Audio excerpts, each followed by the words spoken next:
Good evening, everybody. I'd like to welcome you to the Board of Selectmen's meeting for Wednesday, May 3rd, 2023.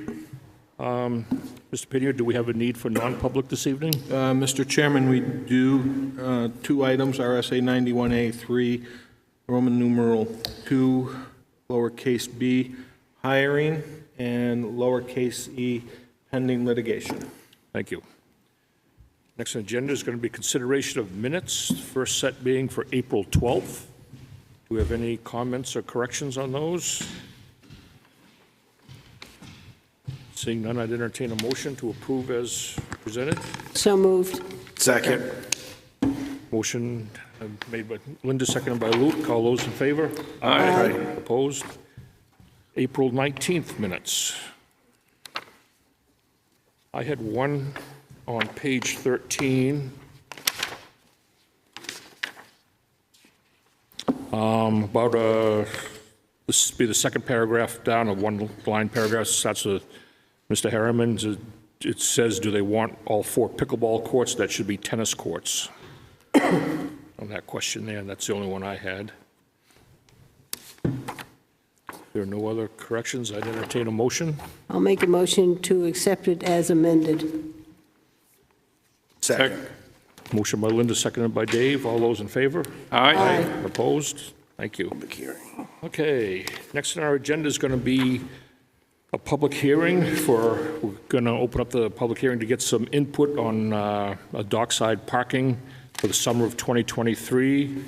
We've got some ideas about a pilot program and time limits and things like that. So I'll turn this over to Mr. Pinio to do a brief overview, then we'll open up for comments and questions here.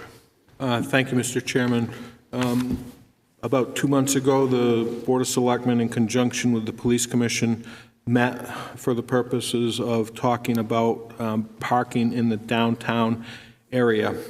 As a result of that meeting, myself and Lieutenant Maloney from the Police Department were given some directives to do some legwork and come back and provide some recommendations to the board. At the last meeting, in my report to the board on this, we talked about a couple of different options. One of those options is to look at a paid parking pilot that would take place in the Dockside area for 1 year. From that point, we could evaluate whether or not to continue the program, expand the program, or discontinue the program. At that meeting, the board discussed that they'd like to be able to gain some public input from the people who utilize that parking lot and the citizens. So that's kind of summarizing where we're at. What we'd like to hear from the citizens tonight is, should the town of Wolfeboro do a paid parking pilot in the Dockside area? Should the town of Wolfeboro update the restricted parking area time limits? And should the town of Wolfeboro enforce the parking ordinances, fines, etc.? I think that summarizes the bulk of it, Mr. Chairman. Okay, thank you.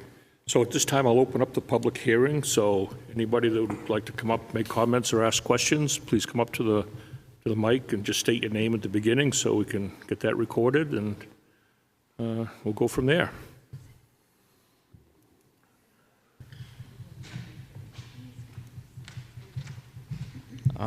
Thank you.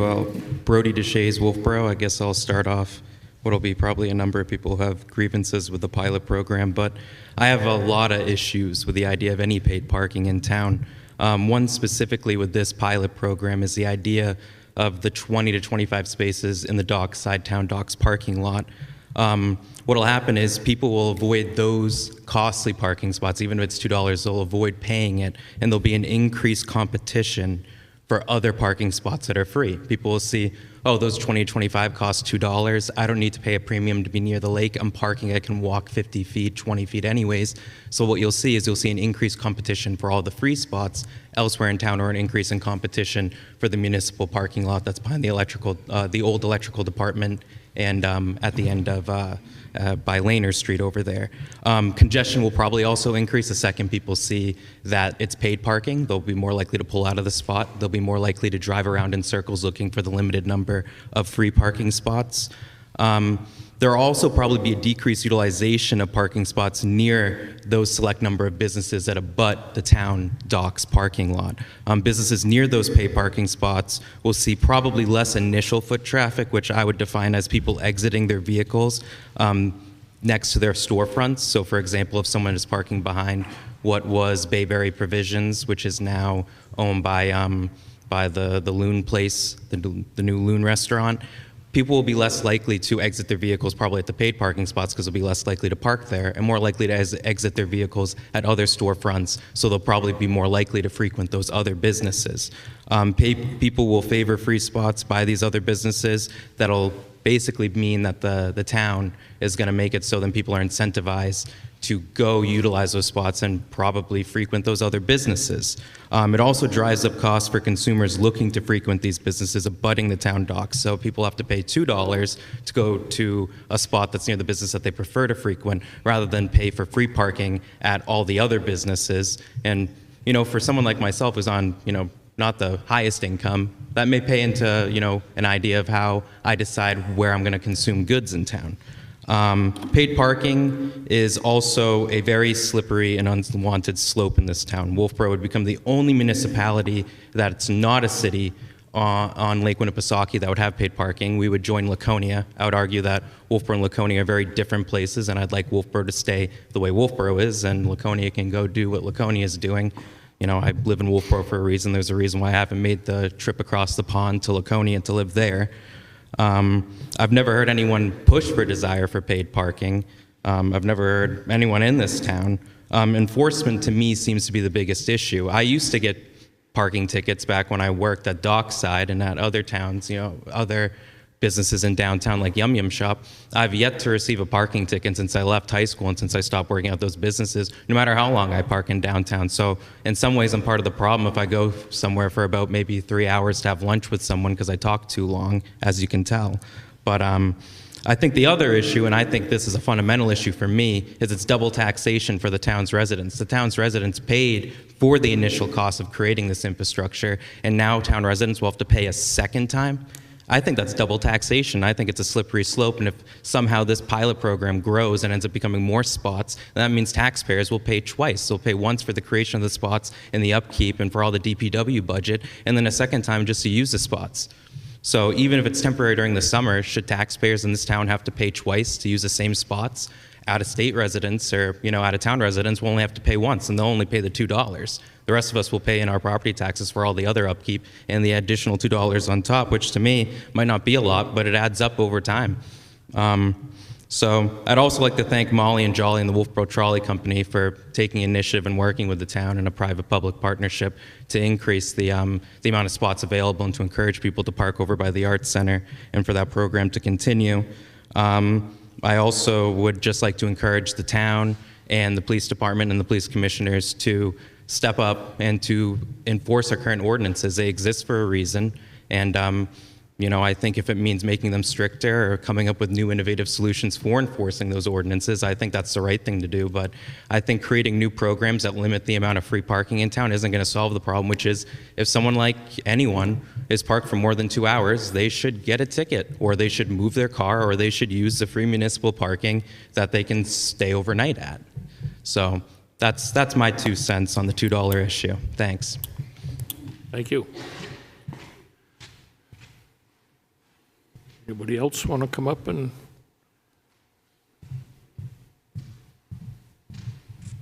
Doug Briskin, Wolfeboro. I'd like to build on what Brody said.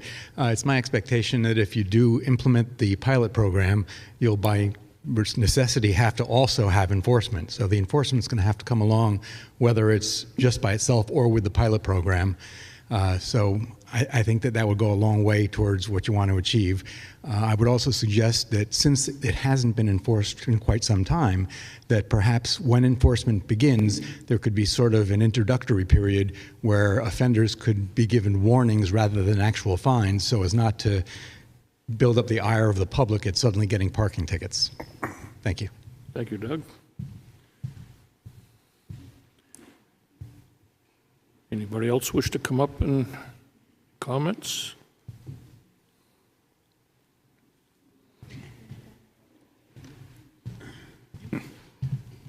My name's Jody Person. I just had a few questions.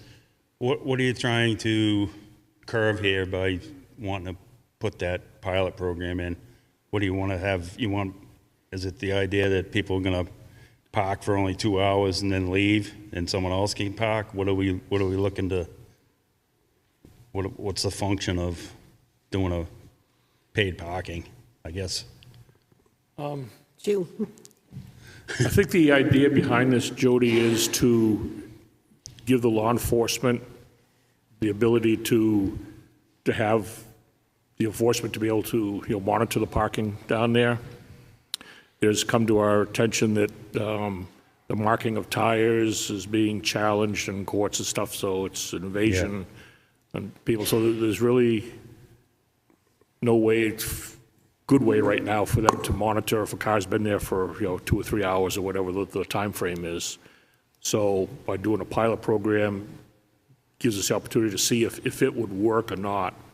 I'm not doing this to make money. It's just a way of covering the cost of what it would be to operate the system, and to give us the tools to hopefully keep the people from parking in the downtown area all day long and stuff, and open it up for the people who would come in to use the stores and the shops and stuff like that. So Yeah. Okay.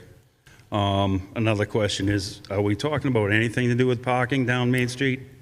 Because I have a sort of a request on Main Street on the crosswalks. A few years ago, I got a hold of one of the guys in charge at the state level, and we're like one of the only towns that allows the cars to park right up to the crosswalks. And I talked with I forget his name, but he said he would come down and back me up 100% on trying to get spaces. Because right now you have, we all know, everybody that lives in this town. I got a story. I had one of the police officers try to run across. Someone was on their cell phone, and I actually got him on my hood like this. So, he couldn't see coming out from a van. You see it all the time. Mm-hmm. The mother with the stroller trying to get out there. I really think that should be a safety thing that should be looked into in the future. To really, I know you want a lot of parking, but it's really a safety issue. And if something hasn't already happened, it will happen. It will happen. I can tell you this right now. So I just wanted to request that. I know you're not talking about that, but that's something that's definitely been talked about over the years and stuff too. So it's on our radar, if you want to, for lack of a better term. Yep. Yeah. Linda? Yeah, I have a question. Are you in favor of us enforcing the ordinance that we have? For the parking? Yes. Yeah. Okay.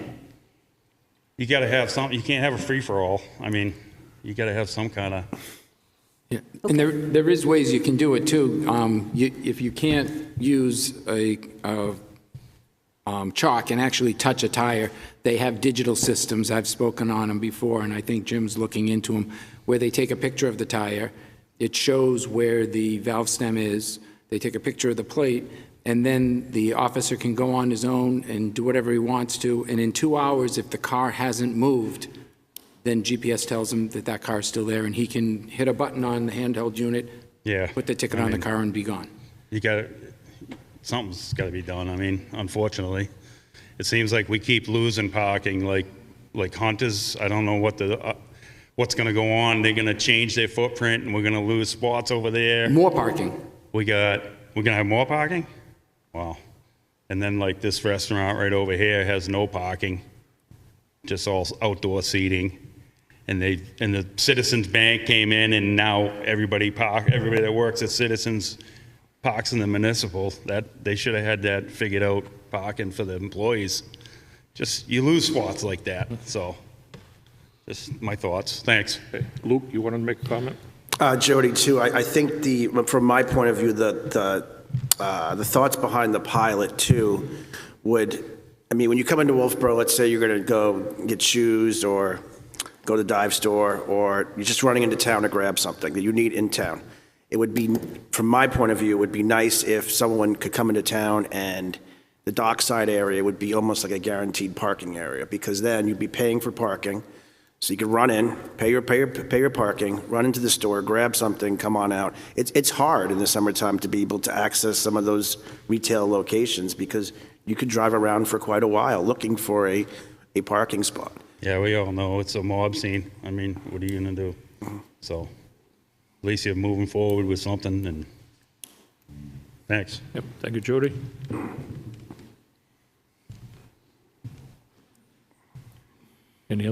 Anyone else want to come up and speak on the parking? Roger? I'm Roger Murray. The town has had many parking committees. I think I've been on 4. There are 2 master plans on the downtown area that discuss parking, and the conclusion has always been that there should be 2-hour parking and it should be enforced. I think we want people to come into Wolfeboro, to go downtown, to shop, and I think we want to make it welcoming, and I don't think putting parking meters in there is a welcome. You know, I think it's been pointed out, the towns right around us don't have parking meters. I think we should be enforcing the current regulations so there is turnover, and that it should be a 2-hour limit. Thank you.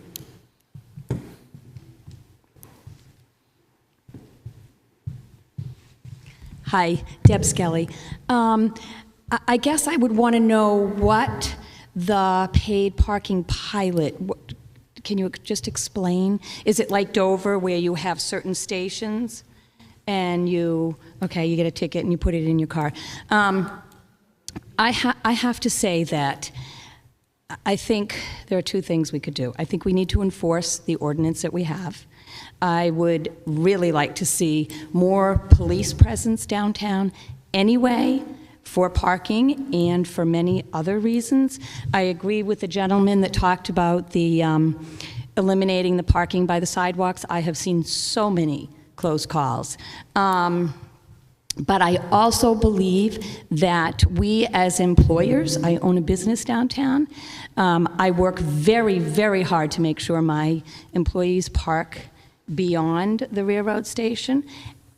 I see a lot of employees, employees that do not do that.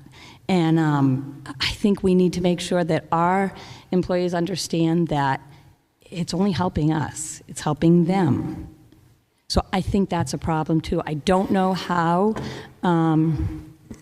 we can make that happen. I don't know if there'd be some sort of an incentive. I know that Kathy has worked really hard with that.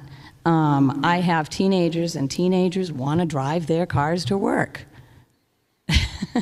And I guess they don't mind walking, because mine have to park way down.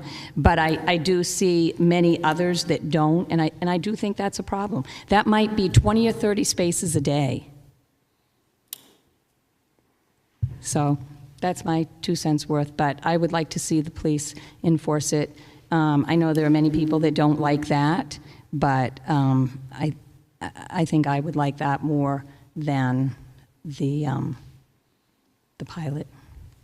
I saw something very disheartening last summer. I was monitoring the installation of the EV chargers, and there are some private spaces that are rented over behind the train station building, and I actually saw people going in and using those spots over and over again to visit businesses in town when people working at the businesses were parked by their business.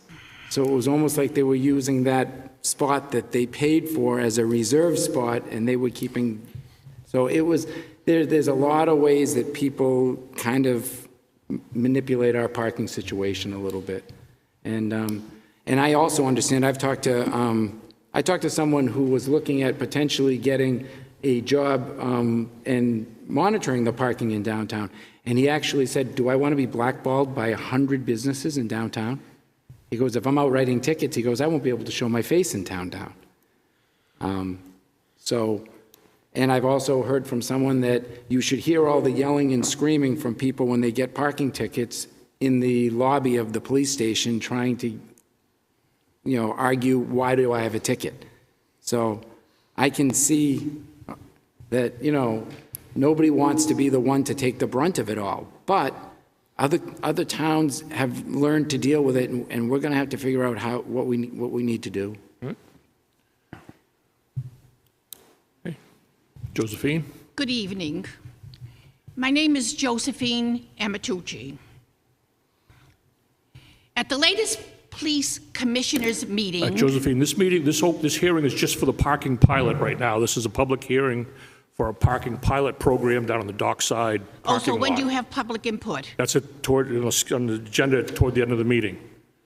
Hello? Toward the end of the meeting later on. Towards the end. That's okay. Okay. So. I asked the girl, and I said, is this public input? I asked two of them, and they said it's public input. Just for this public hearing, only for the parking lot pilot program, which is about... Why do you have that before public input? Usually public input is first. No, we've been having public input at the end of the meeting for the last few years, so... No, I've been here. No, anyway. It's not true. Yes, okay. Anybody else for the parking pilot program? Hi, Mary DeVries. Do I need to turn this up a little bit? Mary DeVries, I'm here on behalf of the Wolfeboro Area Chamber of Commerce. Parking it's talked about in a lot of different venues for a lot of years, and we all know that. I think from the Chamber of Commerce Board of Directors perspective, in our chamber in general, and the businesses, a great deal of some of the issues with it was spoken to earlier, is employees parking not necessarily in the vicinity of where they work, but it's in taking up parking spaces in front of someone else's business. And so I'm here to really just only tell you what comes to us to the chamber. And I want to say too that in April, our board of directors discussed this at length and actually put a vote on the table to actively promote a change in just that. So we have in a parking flyer that we publish every year. We're going to do more with that. We're going to talk with the businesses one-on-one. Mr. Chairman, can I give you just this one copy?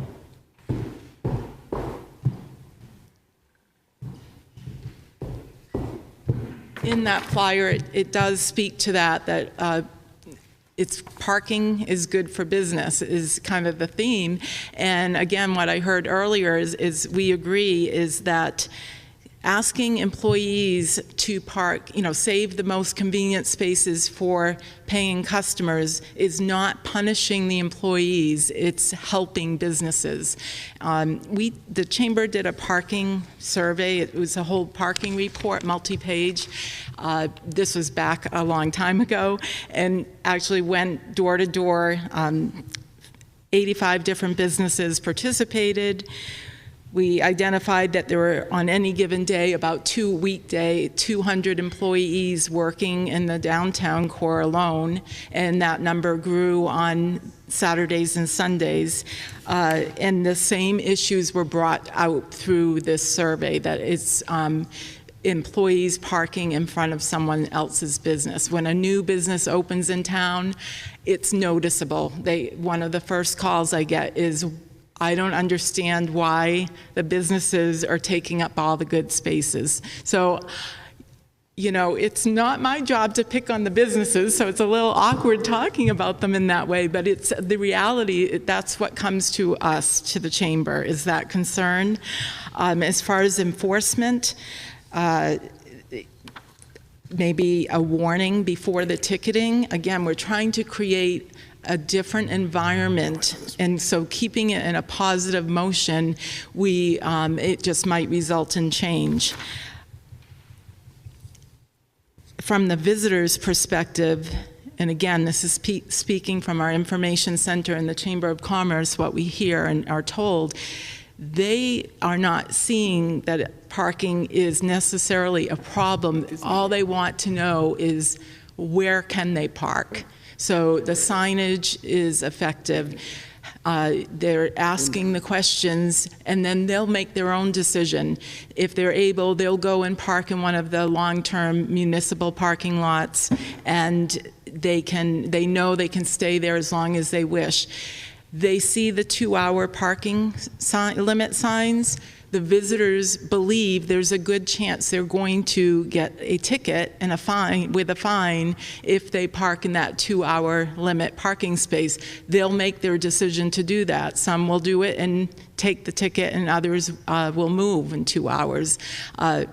All of those things, really, it's almost a separate piece of this, because again, if the parking spaces that are the most convenient to the businesses are taken up by employees, then it's just a waste of those parking spaces. We need to better manage the use of the parking spaces that we have, is one way to look at that. As far as the pilot program, I think we're talking more about the 2-hour isn't really the problem. It's turning over the vehicles, so enforcement is important. If there were to be a pilot program in that area, we would like to see that there are some spaces available that are free for not only visitors, but residents to go and take in the beautiful views down of Wolfeboro Bay. It's a unique location, of course, and if somebody just wants to come in and just have a snack for a few minutes and take in the view like we know people do, we would hope that that could continue.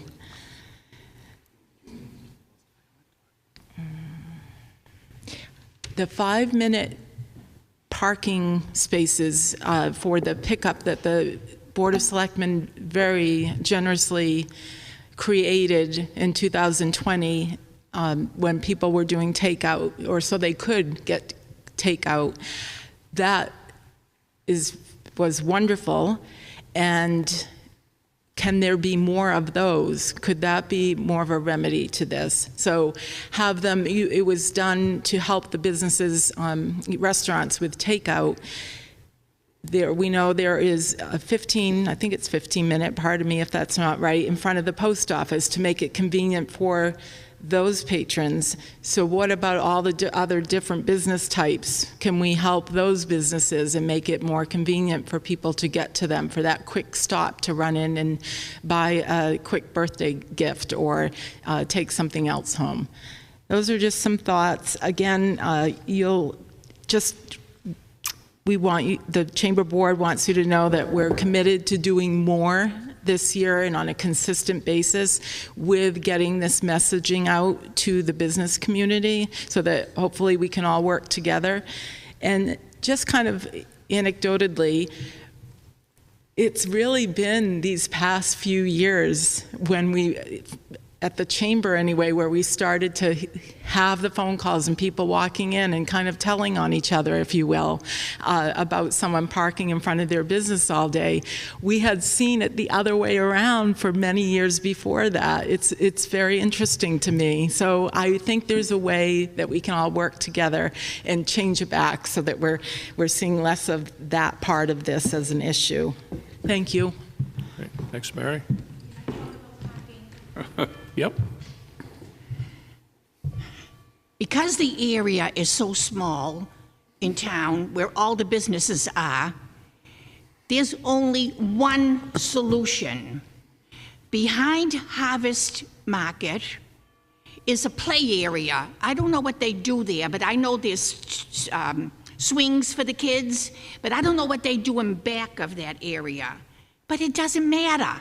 You can have swings anywhere. That whole area has to be parking, and it's very convenient. People can walk to whatever stores they want to go to, and we need that space for the town, and the town has to take over that space. Thank you. Anybody else want to get up and make any comments or ask any questions? Deb? What the island situation is. If you live on an island, where do you park? I believe that's out in the... Is that an overnight? That's an over... I mean, I see cars that stay overnight a lot. I think And they so get I'm a wondering pass. if they're island people. Yeah, I think you get a pass. You can go to the town. I think it's probably to Brenda and get a pass to be overnight because you are an island resident. And you put it in your car. Okay. Another question. I know many times when I've tried to park way down by the tennis courts, there are a lot of boat trailers down there. That is the boat trailer parking area. We moved it from where the skiing took place, and we moved it because they're able to back them up onto the grass, and that's the area they're supposed to do it. So hopefully they only take up one space instead of two. Okay. So if there are trailers and they're parked way up on the grass, though, can people park in those spaces or not? You're taking a chance that somebody might want to take their boat. Okay. All right. Those were just questions that I had. Thank you. Yep. Brody DeShays again. I just had two questions that I thought of after Roger gave his great input. And it's kind of a two-part question. Does the master plan include increasing parking capacity? Because to me, that's the clear issue. You have increasing number of people coming to town each year and not an increasing amount of capacity for parking. And the second part is, what is the town doing to increase capacity? Because you can charge for parking all you want, and it's not really going to decentivize the number of people coming to town. You're still going to have the same issue no matter how you cut it. You got a number of people coming to town, and it's more than there are parking spaces available. I think one of the main problems to that is that we can't create more land. We have a limited amount of space to work in, and, you know, in the downtown area, it's either building, street, or parking right now. Linda? Yeah, to me, I think what we're doing is we're supporting the trolley system, and to me, that is the answer. We've got wonderful parking spaces way out of the downtown area. I used it a lot last summer. You can take it down, I could do my errands, hop on and go back. I know this year she's going to try to get people coming in on Route 28. She'd love to find a place on the other side of town to do it. That's the way, in my mind, we're going to solve the parking problems when having some kind of public transportation in the summer, and we have somebody who's trying to do that.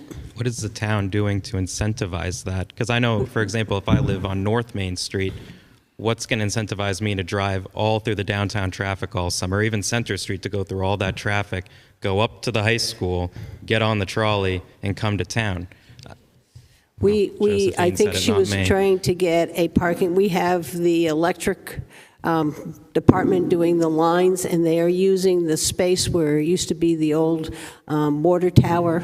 And this is me personally, I'm hoping next year that we can have that space as a parking space for the north side of town. We let them do signs, and what I do as a selectman, I ride the trolley to support it. I'll have to start riding the trolley too then. I'll see you on it. I'll see ya.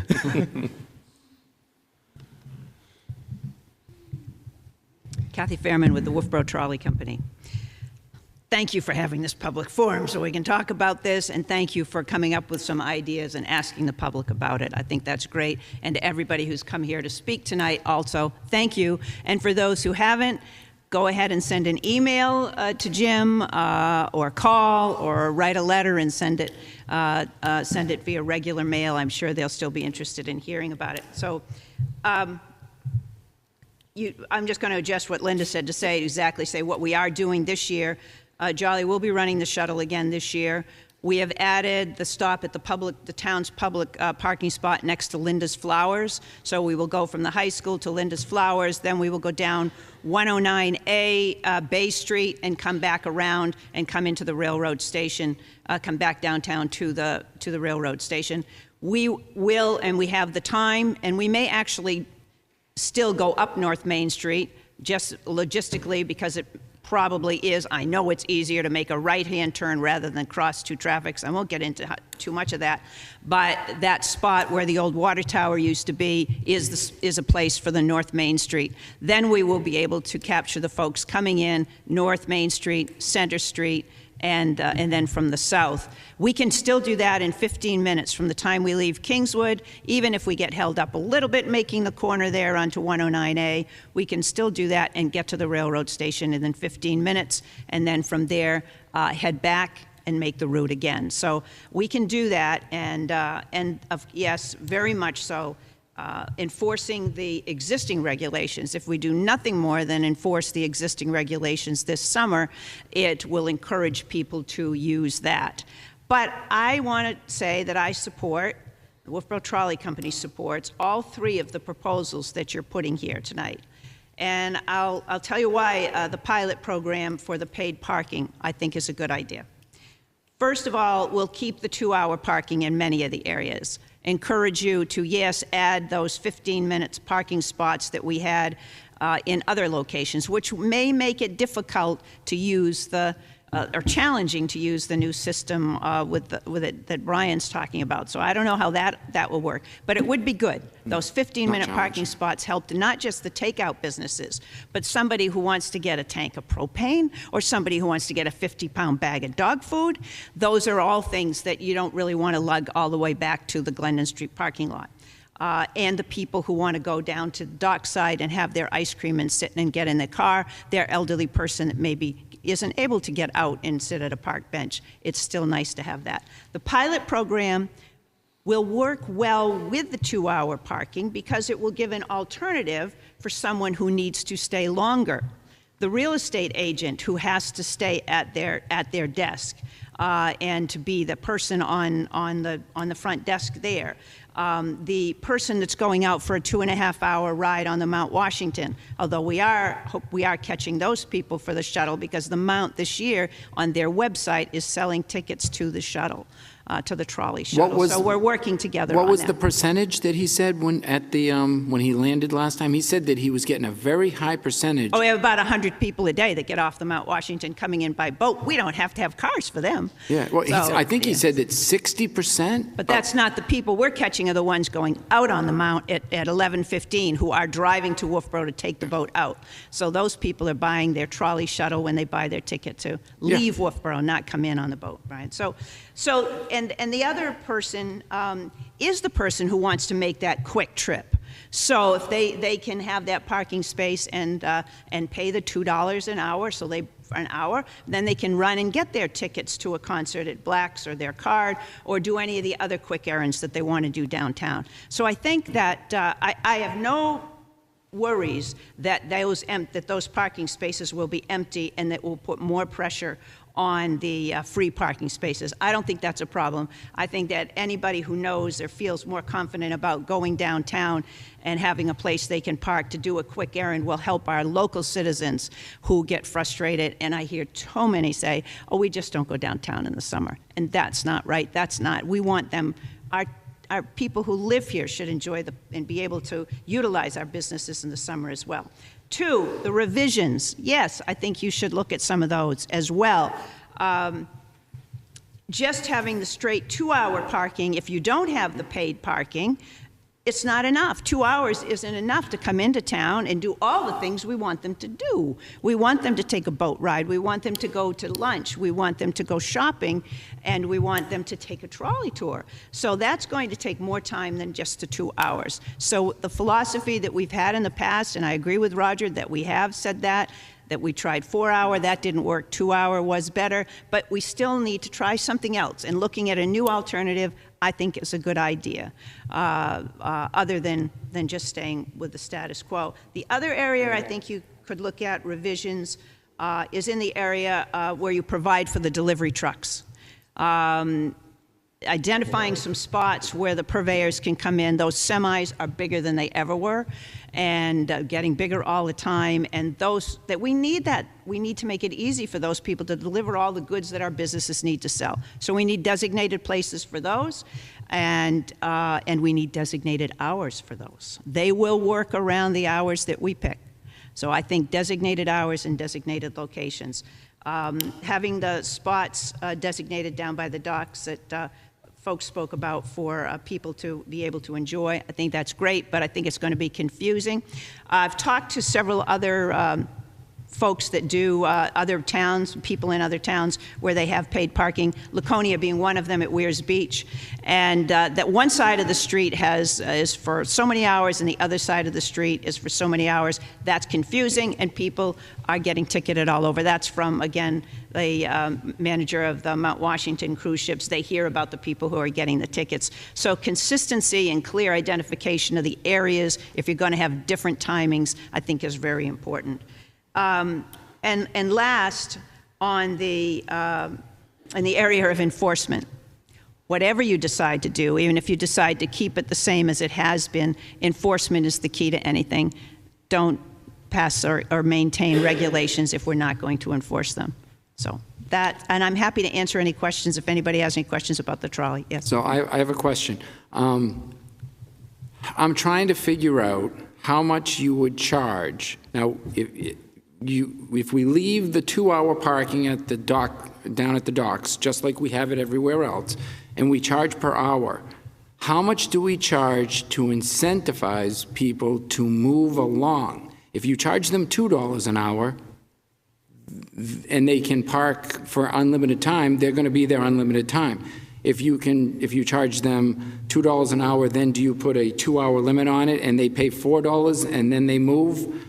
And then they get a ticket. That $4 extra. I thought about this, Brian, and I don't know. How about $50 an hour? Well, no, I think the $2 is fine. And if they want to stay there all day, fine. If they're here all day and they're shopping and they're doing things, that's great. If they're somebody who works downtown and they want to pay $2 all day, well, then all of a sudden that's $16 a day times 5 days a week. They're paying upwards of $100 a week for their parking. I'm not sure they're going to do that. They might park at the municipal parking lot and walk. How about if they park there 5 days in a row and got a $25 parking ticket? That's even more money. My feeling is, rather than make it punitive, make it give them incentives to do the other. But I wouldn't be worried about how long somebody might do that. Somebody might need to do that for a reason we don't know, and so they do that all day. Maybe there's a business that always needs to have a car downtown, and I'm not talking about a 16-year-old. I'm talking about a real need for that, and they are going to pay that price, and that helps offset it. And maybe people can carpool. We don't know exactly what will happen when we really enforce this and we have a good plan. Maybe it will push the cars out into the side streets, to the parking lots, and we won't even need a shuttle. We don't know.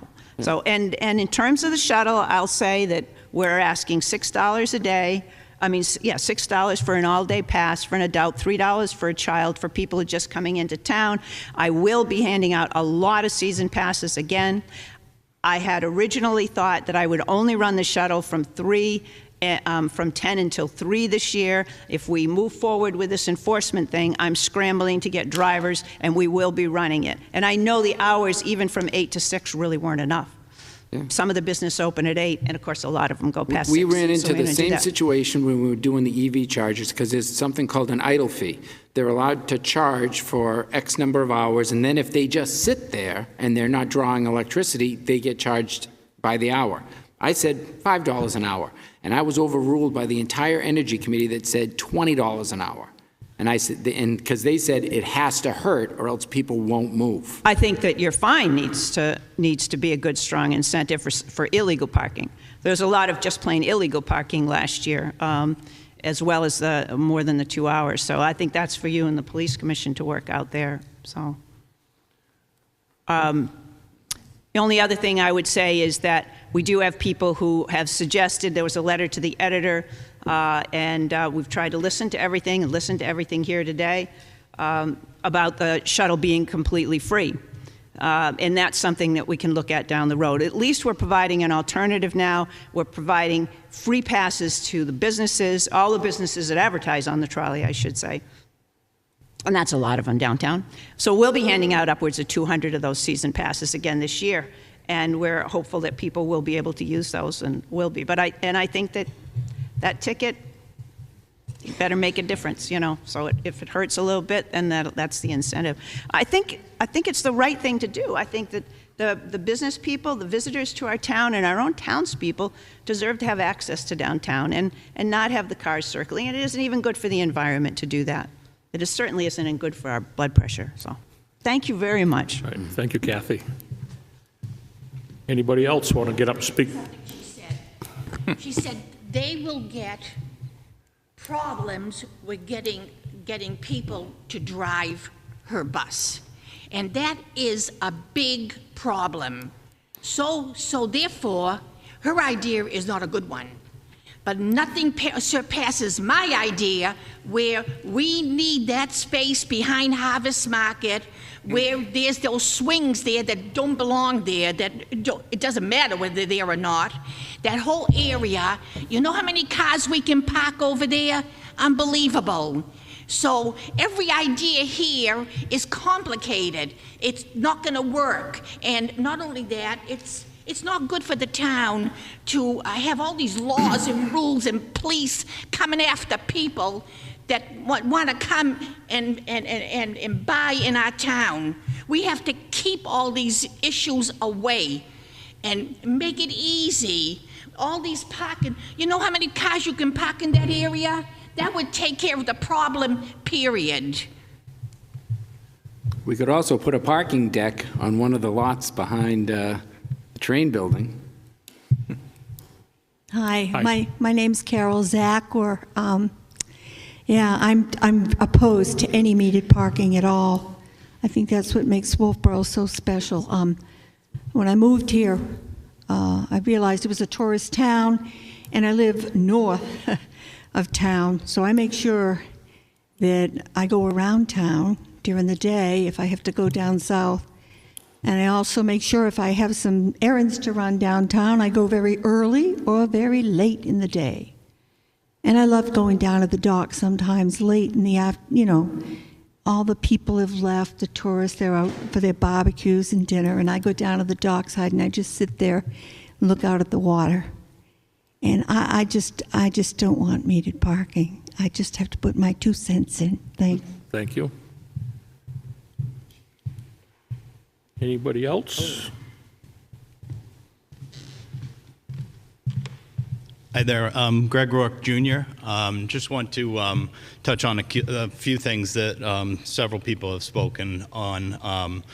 As our family runs 2 restaurants downtown, as Mary said, it is kind of an age-old problem that we've discussed as the years have gone by. I can remember this back when I was a kid, when the trolley first came to town back in the 80s. But as far as downtown, the core of downtown and the parking goes, it is very difficult to, as Deb spoke to, we try our best to encourage our employees, all of our employees at both restaurants, to park outside the core when they're coming to work. But it is tough to, even if you have a small business, to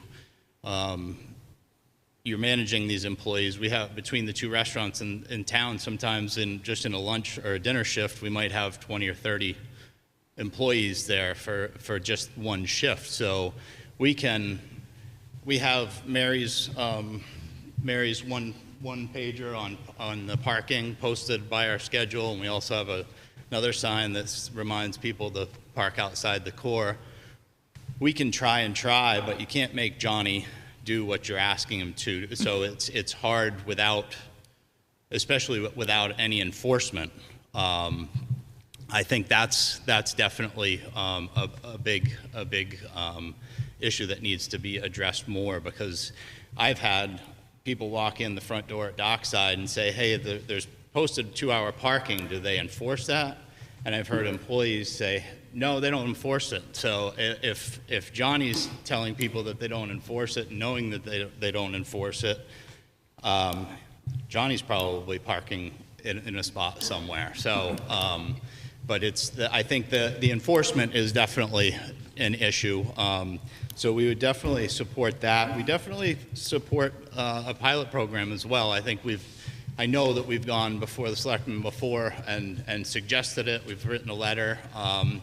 It's for a pilot program right there, just downtown in Dockside. I mean, it's. I think we think that it would be worth a try. I mean, it's not all the spaces in the downtown core, and maybe it works, maybe it doesn't. But it's just something that I think that is definitely worth a try. Thank you. Thank you. Thank you. Anybody else wish to come up?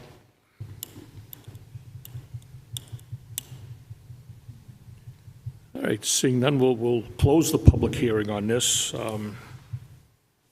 Board members, do you want to discuss this? Do you want to kind of digest this and have it come up at another topic at another meeting to delve into a little further? Well, I think we can make one comment. There wasn't anybody who didn't want us to enforce our regulations. True. So I think that's pretty clear, and that is a pretty clear direction to us to get working on that.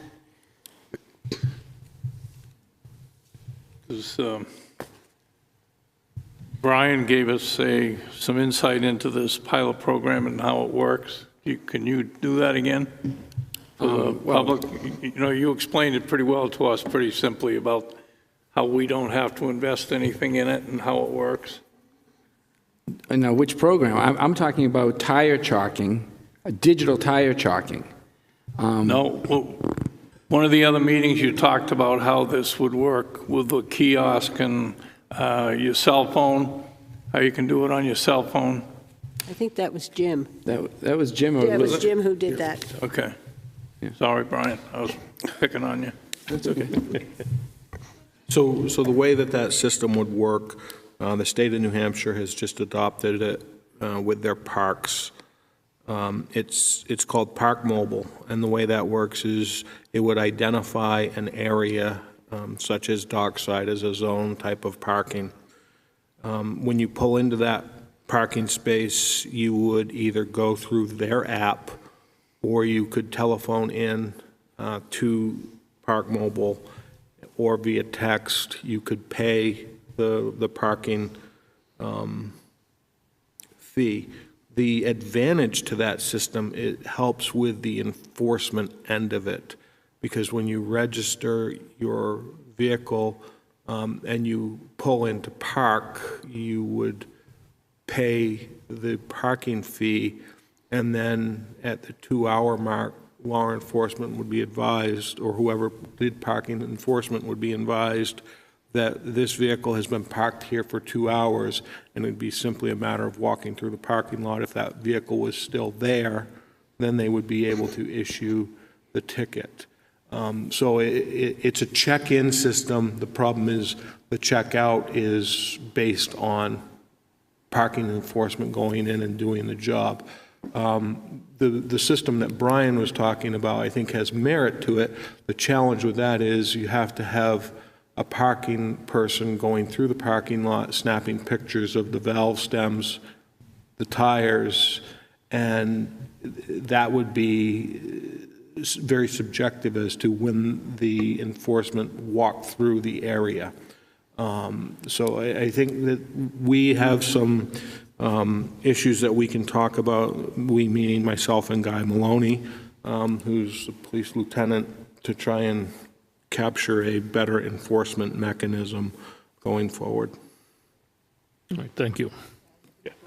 Oh, Ryan? So Jim, the one question I have about that I didn't think to ask last time, but this time, if someone goes in and parks without going on the app, how does anybody know?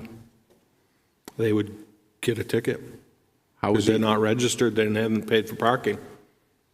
But how would anybody know? If I drove into Dockside and I didn't go on the app and I didn't pay, I just parked, who would know that I just went in there and parked? Nobody. Therefore, you wouldn't be registered. Therefore, you wouldn't have paid. Therefore, you So wouldn't the get a officer ticket. would still have to come down and check all the cars, regardless either way. Correct. Excuse me. One minute. Usually when you buy a ticket, you have to put the ticket in your window. No. But So this is you a can different- just walk around and look at the cars. Yeah, well, this is different. This doesn't use a kiosk. It just uses an app on your phone. So another thing we could do is we could use a system like that in every spot in town, and we could charge 5 cents for parking. And then when people... You could, but the problem is that the fee that would be charged by the company, the 40-cent fee, and the transaction fee of the 25 cents as well, we'd be paying for their parking. So we'd have to cover at least that 65 cents. So we could charge 65 cents, let's say, for 2 hours parking, and then if they didn't move their car in 2 hours, then they get... Now, does the violation then get charged automatically to them, or does an officer still have to go write the ticket? I don't remember that, Brian. I'm not sure. Because if they could get fined automatically that way, that would actually help our police department immensely. The only issue would be is somebody could still park without anybody knowing. If you don't have eyes watching, stuff can happen. I think that all this stuff would need to be worked out if we went into this program further or not, so just beyond there. But no matter what, however we enforce it and mark it, we're going to need an officer to do that, or two. Yes. That's what we're talking about here, whatever the process is. Definitely need a downtown presence. Yep.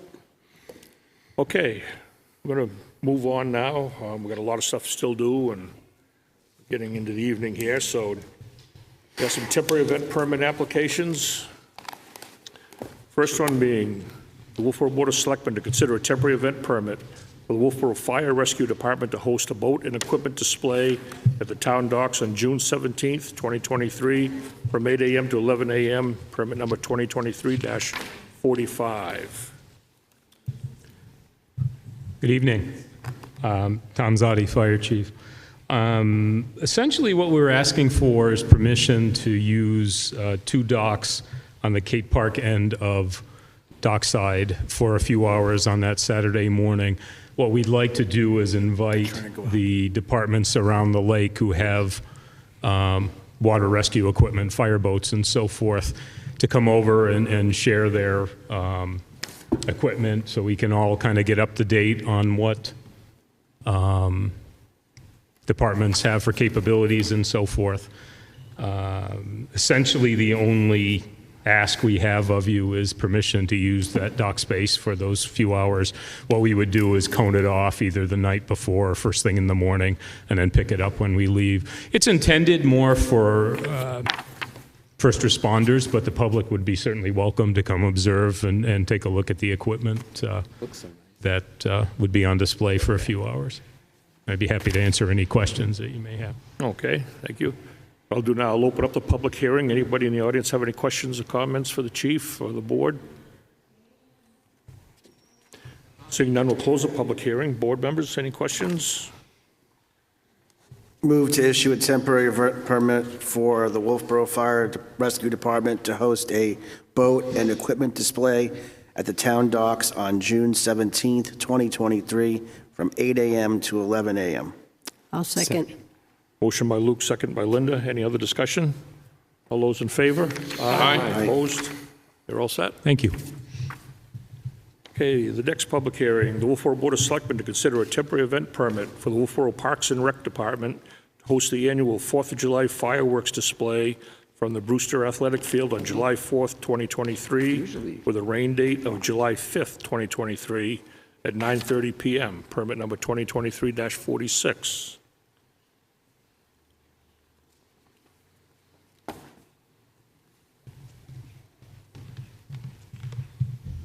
Christine Collins, Parks and Rec Director. This is permission to host the fireworks again on Brewster Fields. Brewster did sign the permit that I put in because I sent it to them to get permission because they are the property owner. Fireworks will be held at 9:30. Rain date is July 5th, same time. All right, thank you, Christine. I'll open up the public hearing. Anybody have any questions or comments? Move to approve it. Seeing none, I'll close the public hearing. I have a question. Have you talked to the police about the officers? They didn't sign off on this, so. Oh, I don't know. I don't know anything. Do you have, you don't get the police department I don't usually, I think it's just an automatic thing. I've never requested that, so I'm not sure. I can check on that. Jim, they didn't sign off on the thing, so they're going to need, we need police presence, I'm assuming. Yeah, I mean, Will you I check don't that? anticipate a problem with the police presence, and I believe they also have to sign off in conjunction with the fire chief on the pyrotechnics display, so they should be aware of it. I think it's just a... Yeah, this is just one piece of Catch it. This is just the property use, and then we have the whole permitting process for the actual display. Usually we have Yeah, I the don't sign know. off, and it wasn't signed off, so that's what Okay. made me make I'll the check question. in with them just to make sure it's on their radar. We can make that a condition of the approval, so, Yeah. yep. Would somebody like to make a motion? Now Linda's. I'll move to issue a temporary event permit for the Wolfeboro Parks and Recreation Department to host the annual 4th of July firework display from Brewster Athletic Field on July 4th, 2023. Rain date July 5th, 2023, 9:30 p.m. Permit number 2023-16, and they will check with the police department. Second. Motion by Linda, seconded by Brian. Any other discussion? Seeing none, all those in favor? Aye. Opposed? Next permit event, Wolfeboro Board of Selectmen to consider a temporary event permit for the Wolfeboro Lions Club to host the annual car show at the Nick on July 1st, 2023, from 11 a.m. to 4 p.m. This event is rain or shine, permit number 2023-47. Gina Lassard, Wolfeboro Lions Club. This will be our third annual car show. If we had over 100 cars last year because the weather was nice, so if the weather's nice this year, we hope to have more. Thank you. I'll open up the public hearing. Anybody have any questions or comments? Seeing none, we'll close the public hearing. Board members, Linda. Yeah, this is part of that whole 4th of July festival, and this is kind of the kickoff event to that. And it also says on here, you may need a temporary event sign permit. Yes, that's been turned in. Yep. Okay, perfect.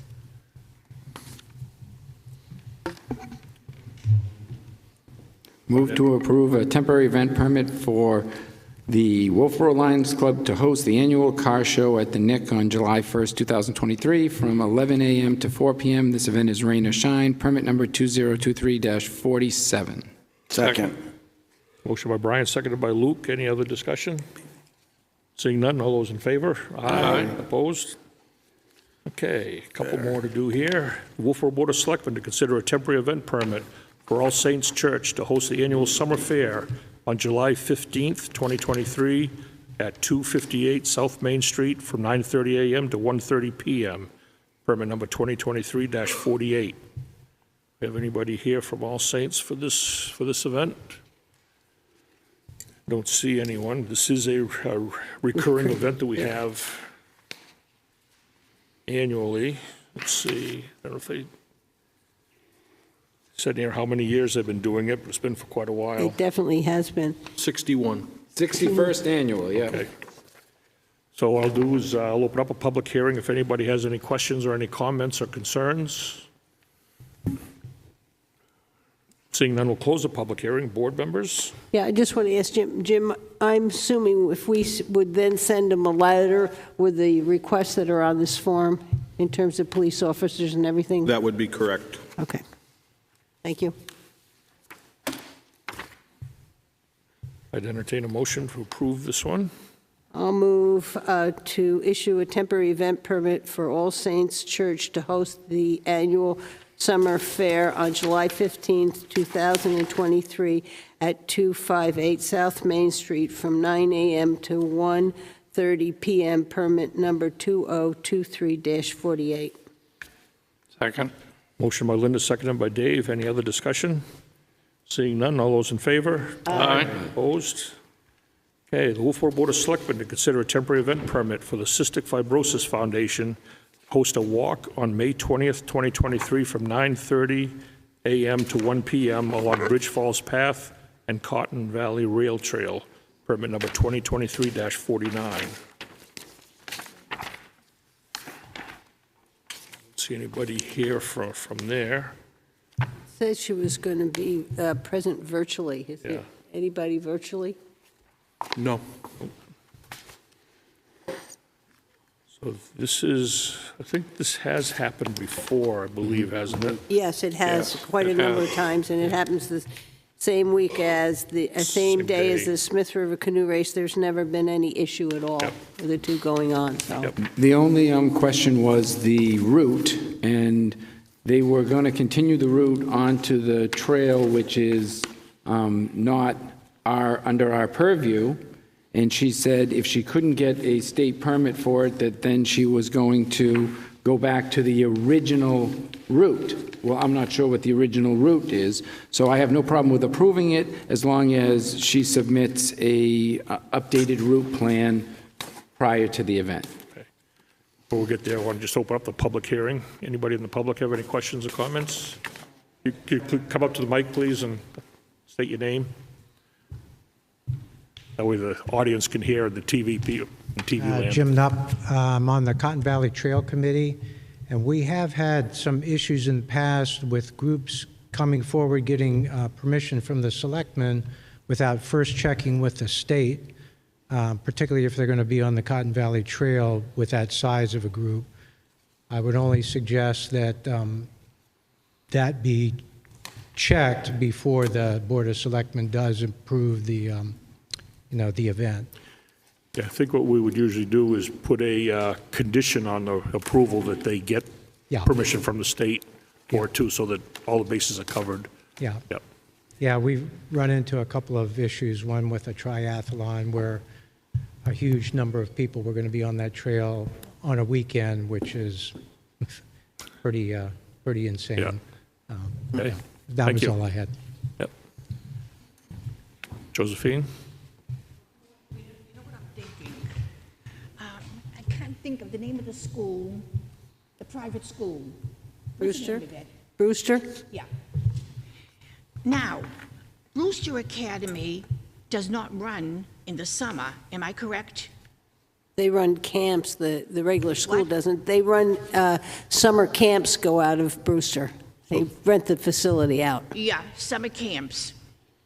I'm thinking, what's the name of the fairs that are run on the property of Brewster Academy? We have fairs, because I attended one at one time, where you sell, you... Craft fair? Yeah.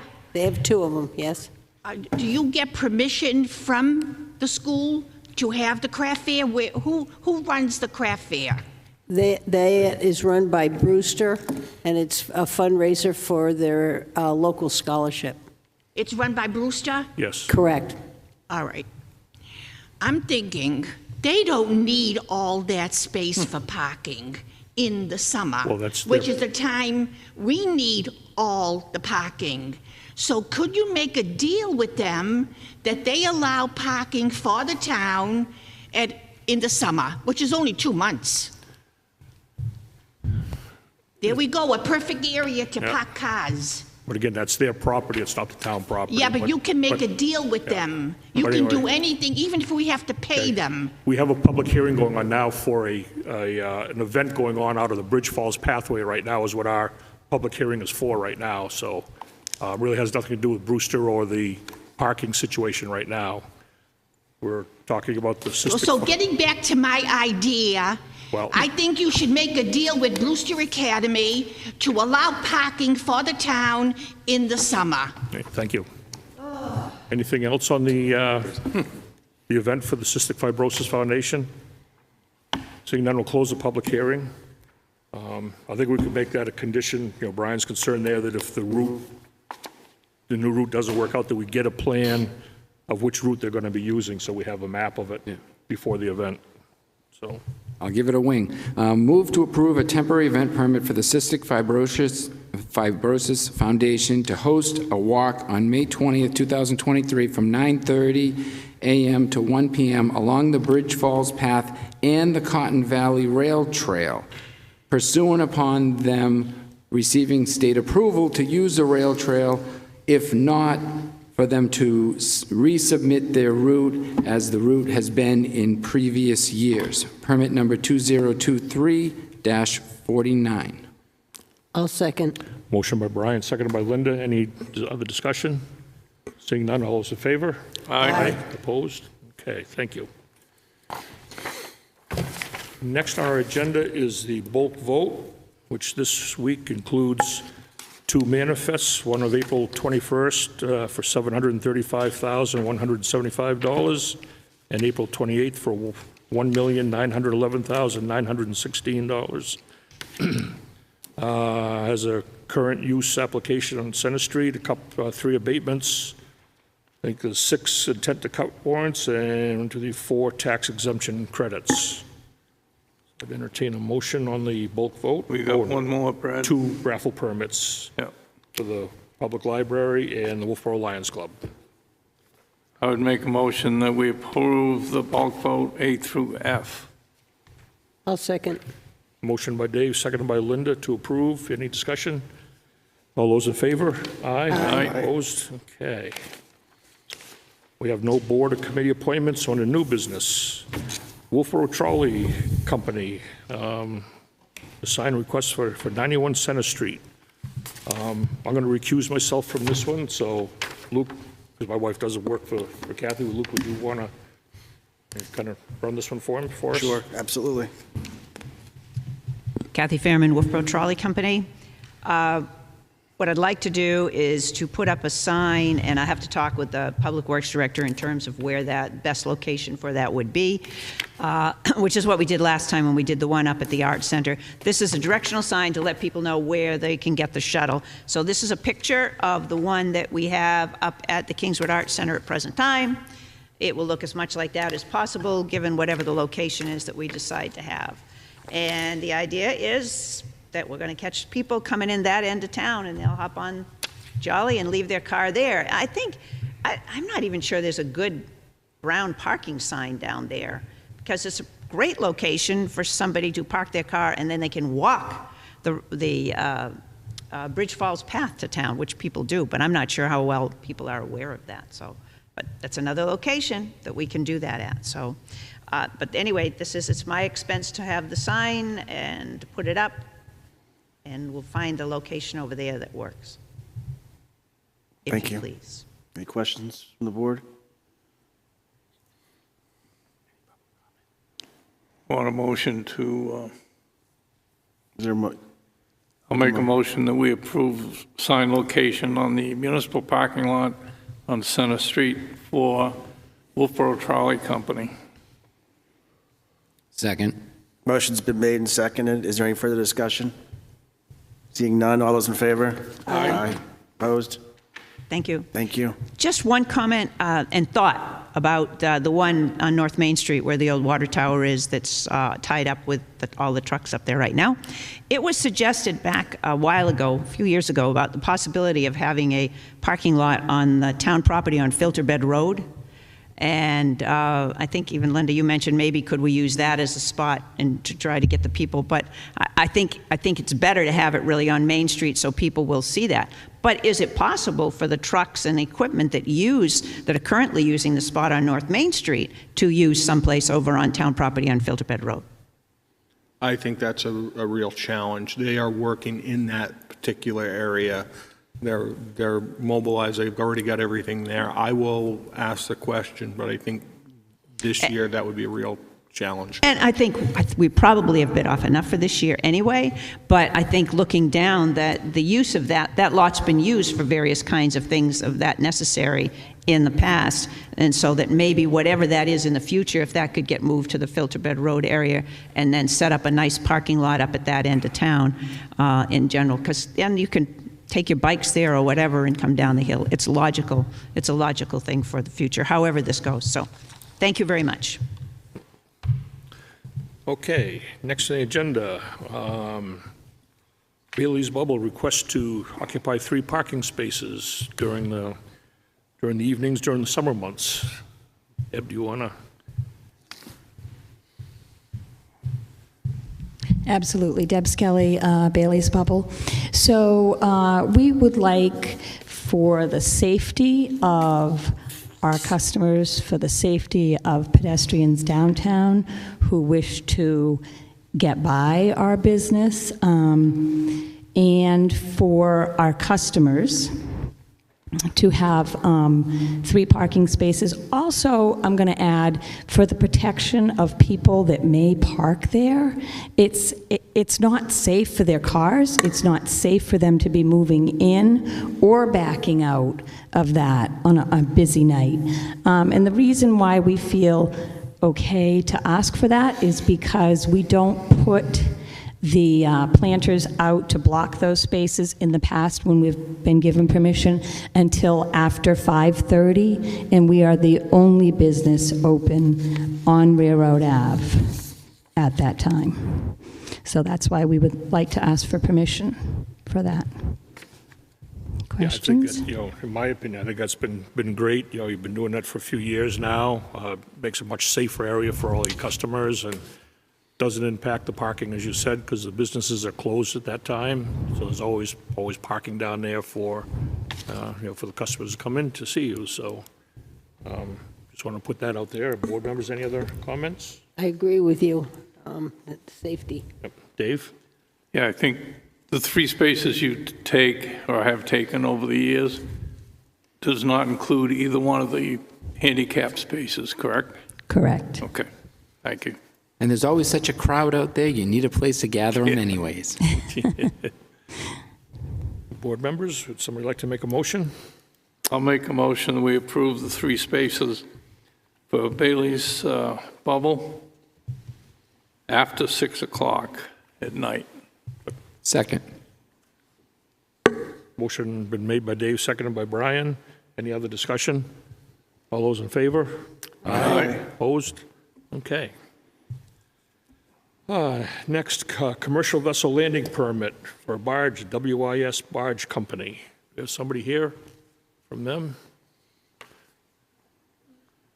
See them here. Let's see in the application here. It looked like there was a little confusion. I'm assuming it's a barge landing for up at Winter Harbor at the Libby, and not necessarily a landing permit down at the town docks. Well, the barges can land either place, correct? No, I I don't. don't think so. No, they Is this- cannot go down to the Or is town it just docks. for Libby? Just the Libby, I believe, Okay. Dave. Yes. All right, that's fine. Luke, do you know if this is a barge company? It is. Amy mentioned they're new, and I think they're pretty much new on the lake too. Maybe we're in business last year, but this will be a new company coming to the ramp, which is good. But what we don't have here is the amount. It's a 3,000, and I don't know if they've been told that. Yes, I believe they have been told that, and I believe Amy said we actually already have the check. Okay. Okay. Okay. Do we have a separate form for the Libby for barge landings? No, We don't. not that I'm aware of. Not yet. Does everybody, Luke, do you use this one? I filled this one out as well. Okay. We probably need a line added to it if it's a barge or something. Yeah, we got to do something because Just then, one liner somewheres. yeah, we don't want the confusion of people thinking that they can land at the town docks and we'll have 5 barges there. Yeah. I kind of suggest this being a newer company too, that we would, send our rules and regulations on how how it's to be used, how long they can be there. Correct. They can't tie up other parking spaces while waiting for the barge to come in while the museum's open, things like that, so. And we made them want to make a regular barge permit that has that all laid out here. I believe that barge permit, I know the barge permit is a completely separate document, and I believe it does lay a lot of those parameters out. Okay, so they are getting the wrong permit to fill out. Correct, that's what I thought. Okay, board members, somebody want to make a motion on this one? I'll move that we approve WIS Barge Company for landing at Libby Museum. I'll second that. Motion by Dave, seconded by Linda. Any other discussion? All those in favor? Aye. Aye. Opposed? Okay. Next on our agenda are the private roadway layout policy. Okay, so if you recall, We've had numerous meetings regarding the process of how to go about consideration of a petition on how to accept private roads.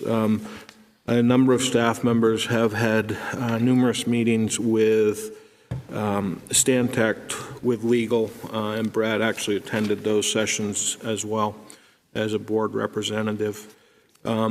So we've gone through the recommendations brought forward from Stantec, as well as some guidance from legal to really what we want to do here is provide the petitioners and the Board of Selectmen with some guidelines as to how they come forward and what some of the recommended documents are to be able to streamline the process. You know, the big thing that the board has to take away when they're deciding this is the public need for the road, the burden for the road on the town making and keeping up with repairs, and the individual's rights if we are ended up taking partial land to deal with some of this road that we take on. As well, we've got to take into consideration the electrical infrastructure and the water and sewer infrastructure which may be in place. It is a lengthy process. It is provides quite a bit of burden for the petitioner to be able to come in, but we need to have some of these as-built plans, as-built survey plans, as well as delineations of wetlands, guardrails, et cetera. It lays out the steps, I think, in a manner that is easy to follow for the petitioner. As well, it references any documents that we would use as reference materials, which we will have to acquire some of those to have in-house for the petitioners to be able to review if we have to reference those. It also lays out what the betterment process would be going forward. Again, this is a draft document. I'd like to hear input as to the board as to your thoughts on this, or if you want a little bit more time to review it as to what our next step should be, or how we go about the adoption of the policy. I had a couple of comments I read through this, Jim. One was on the second page here under item 1B. I have that one too.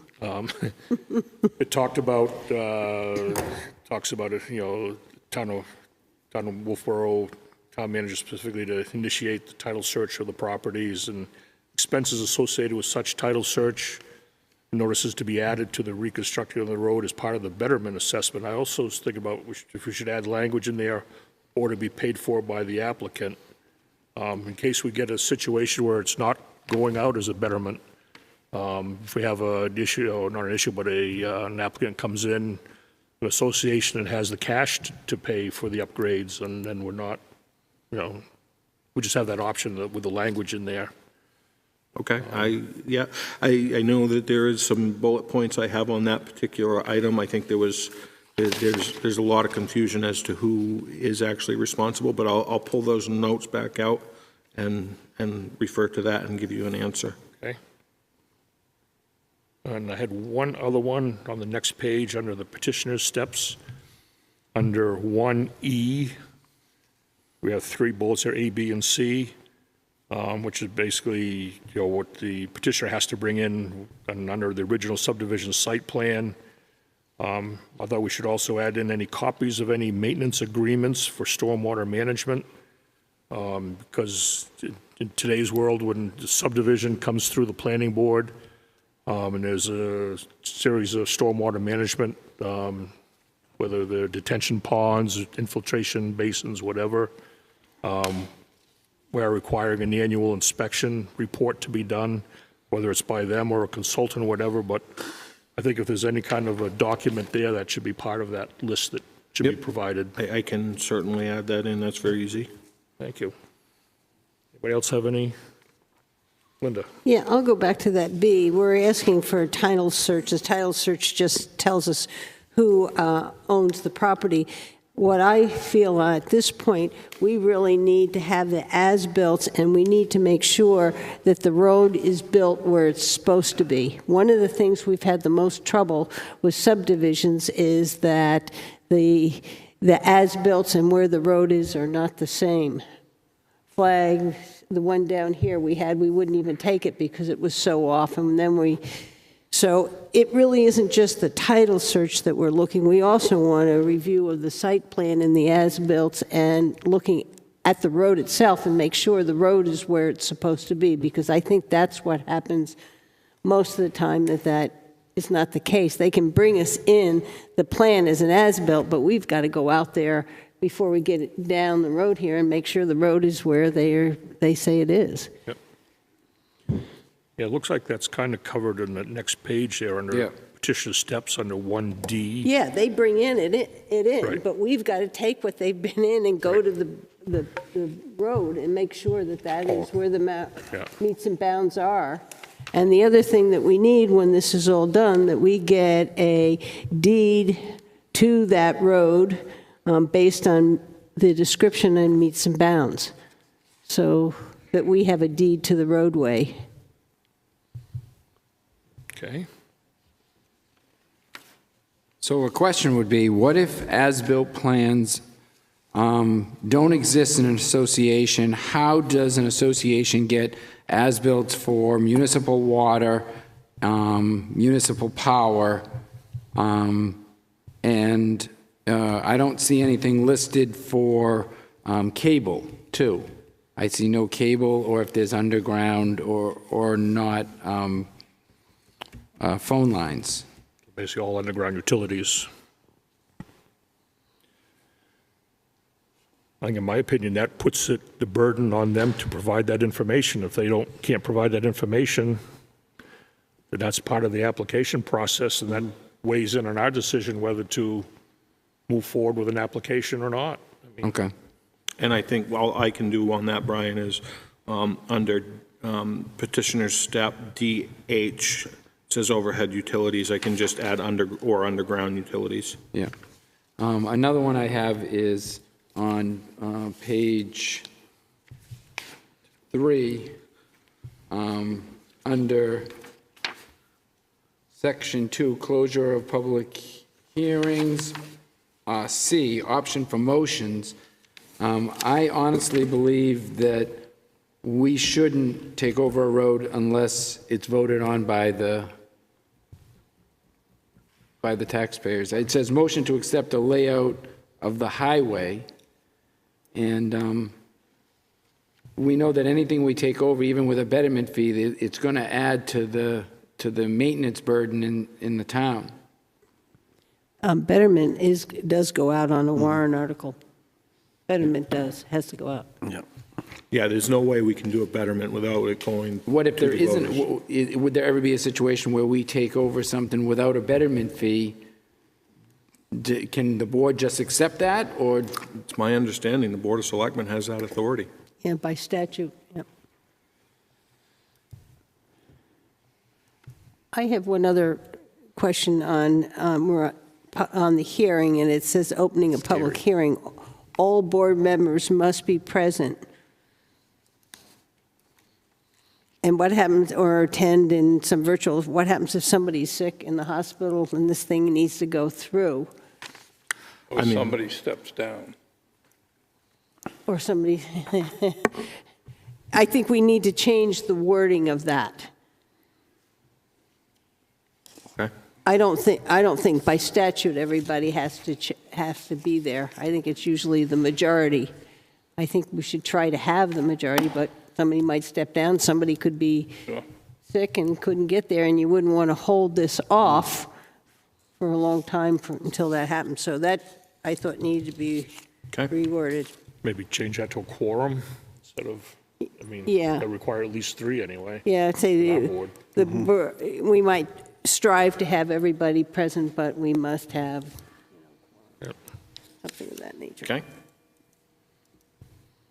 Any other comments? Okay. So I can make those changes and get them back to you for the next meeting? All right. Sounds good. All right. Next on our agenda is screening of Kate Park landscape, follow-up from previous meeting. So I believe that board met on site at Cape Park about a month ago. There was a discussion that took place between Selectman Deshays and Christine relative to the plantings and a discussion whether or not there should be a fence or some other type of planting. So at that point, assigned it to Christine as an action item. And I believe Christine has looked at the site plan submitted, which outlines a sketch of the proposed landscaping screen, and I believe she would be able to speak on this behalf if the board has any other questions. Wait for Christine. Yeah. So I did not meet with Peter. I emailed him. He didn't respond, and then Jim had forwarded another plan that he sent out. So I went over with our landscaping committee to kind of check out what was proposed and what we already had there, and they said it would work with what we already have in the park, and it looks good. It's not going to be invasive, and it kind of matches what we already have going on there.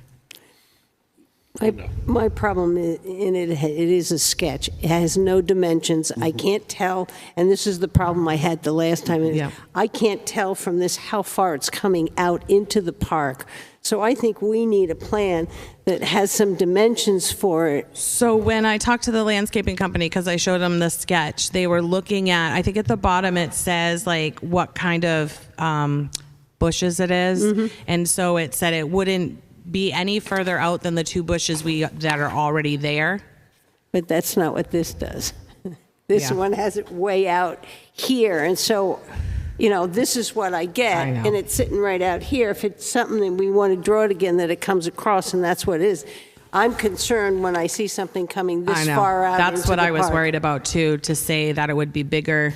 Like I just wanted to extend too much in the park that would limit seating, because I know that park is pretty busy.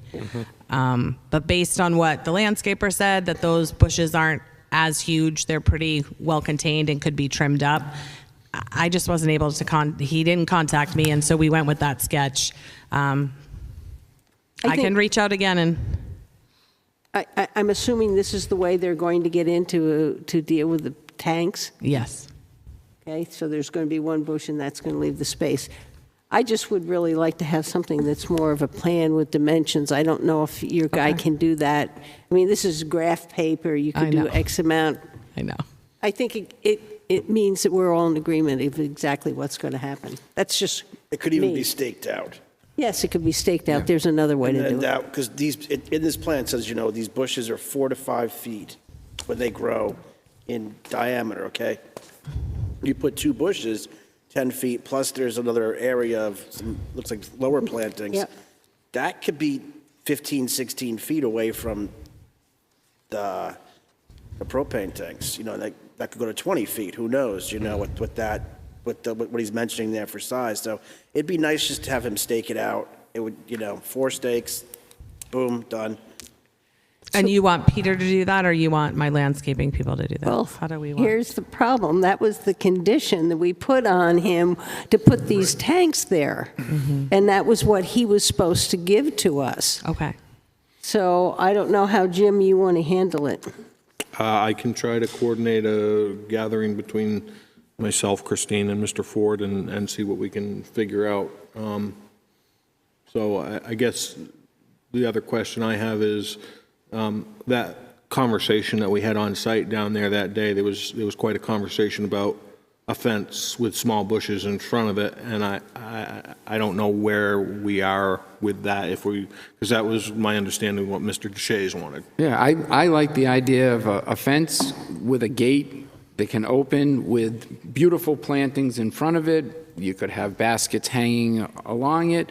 It leaves more space in the park for people to use the park. 4 to 5 feet, it says, for these. Luke's assumption is their width. Is it width or is it height? Doesn't say.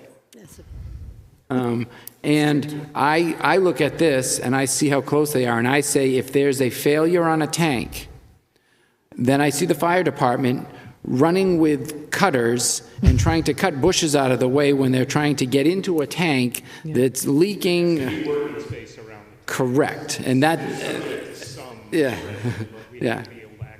Yeah, absolutely. And that doesn't show that on this. I mean, you're not a big guy, and I still wouldn't want you running through bushes trying to lop things off and yeah.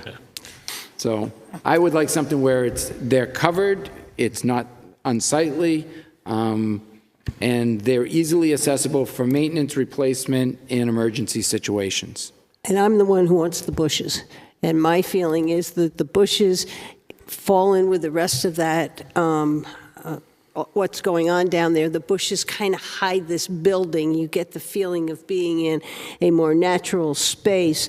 And I think you can make it so that there is enough space that you can get in there, and that if it's leaking, they don't have to saw down every bush. But we are going to have to maintain it. My understanding here, Jim, is that the Peter Ford is to pay for this. That was my understanding. So whatever we do down there, we're going to have to get his okay, because it's going to be on his dime. Yep.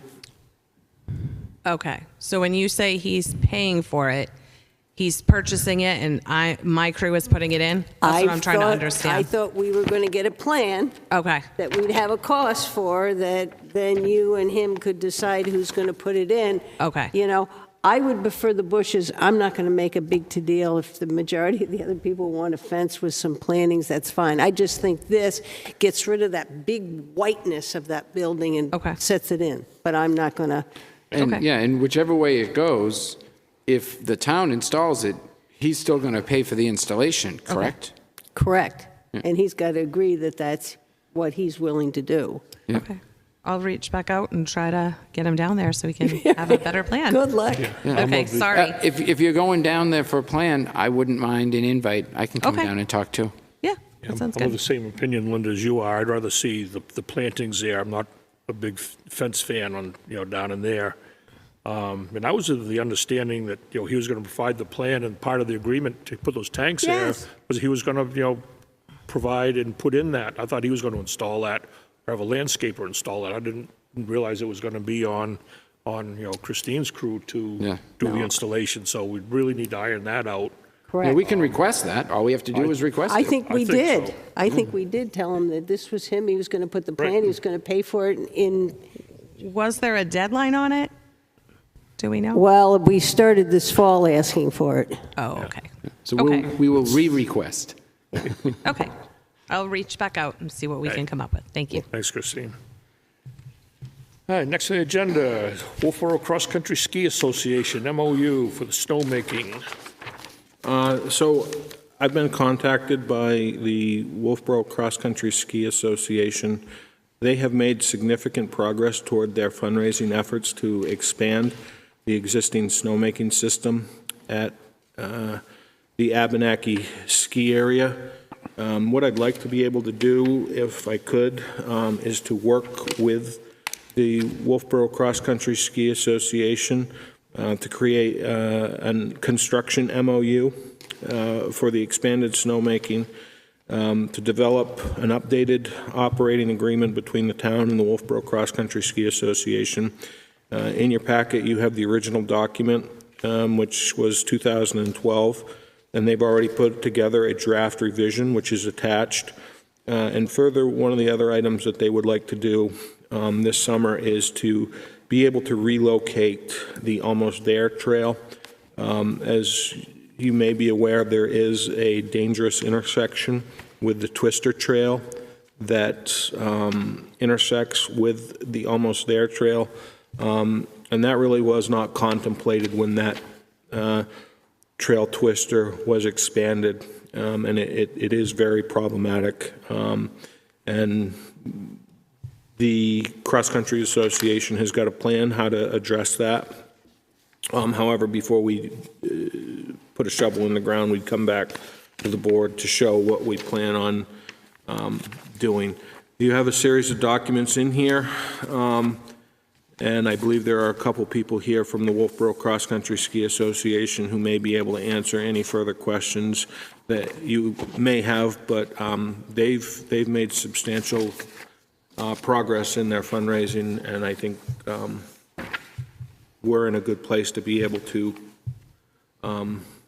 really give them an opportunity and improve the experience in that area and make it a much safer intersection between alpine and cross-country skiers.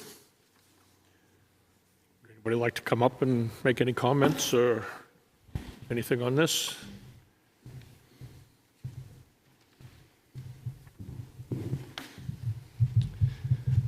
My name is Ed Cooper, current president of Wolfeboro Cross Country Skiing. We appreciate your consideration of what our initial proposal was and the progress that we made so far. We're not completely finished with our fundraising. We're still working hard on it. And but you did identify the specific issues that are priority issues for us, and I'm here to answer any questions you may have. Board members, any? My questions are with Jim, so I'll wait Okay. until then. My one statement is it's exciting that you're close to raising the money, and this is going to go forward. Timing to be determined, Linda. So we're not there yet, but we're moving on it.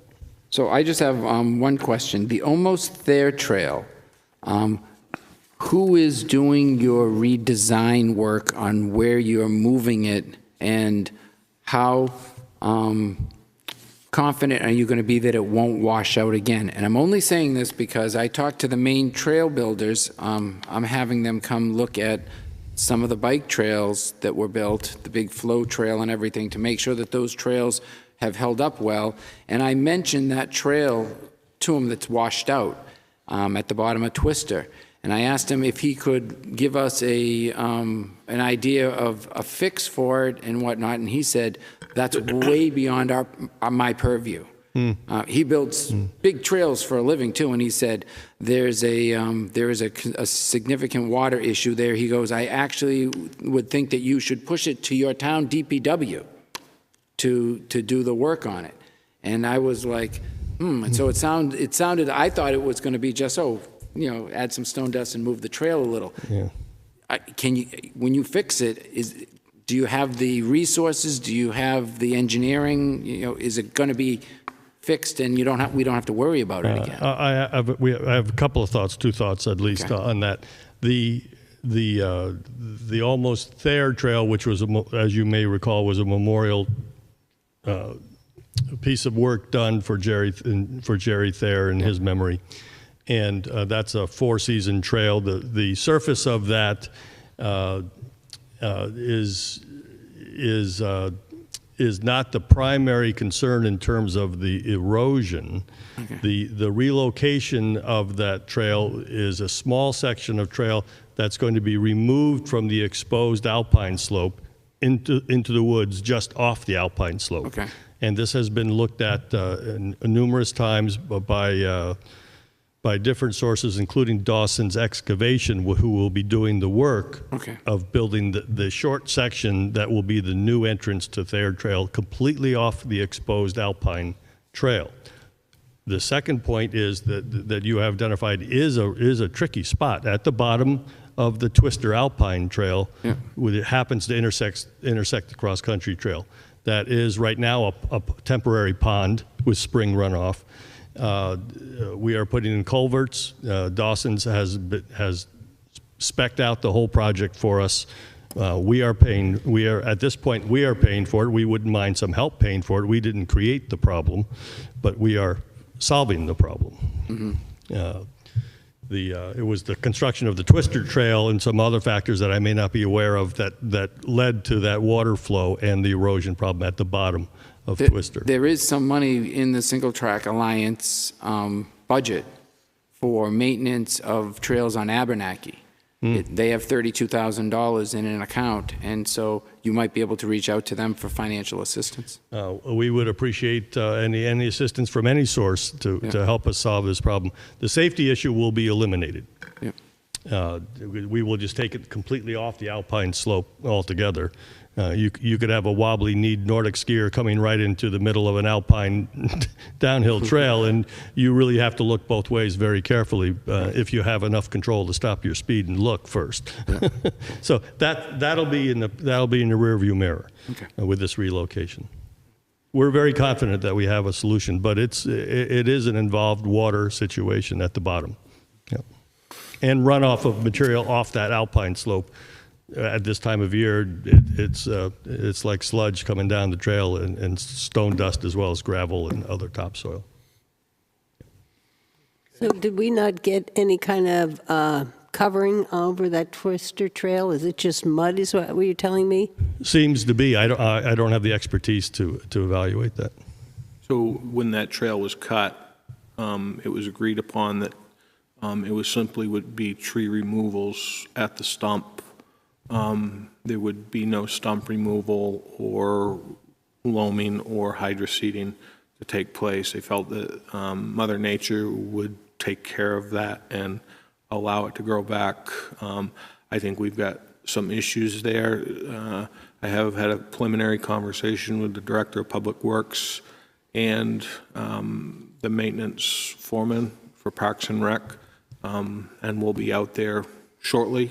Snow is, I think, gone at that location now, so we'll take a look at it and see what we can do to alleviate some of the issues, but we won't be putting Parks and Rec to a full-blown construction project out there. Okay.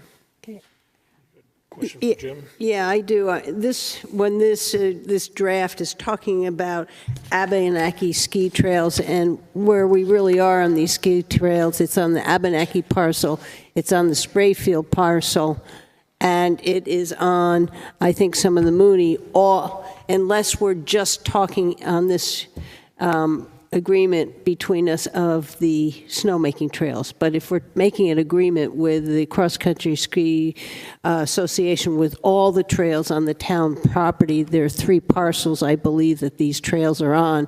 And when we make the agreement, we need to make sure that we all understand that we're talking about all the trails and not just focusing in on the ones on Abenaki. That was one thing that jumped out on me. And then the other ones, I can just give to you, Jim. We don't have to spend a lot of time. Yeah, I mean, this is, like we said, this is draft. I mean, we had a 23-year-old document that we kind of, the association was nice enough to be able to doctor up so that we have a starting point. So we're working from a starting point. Yeah.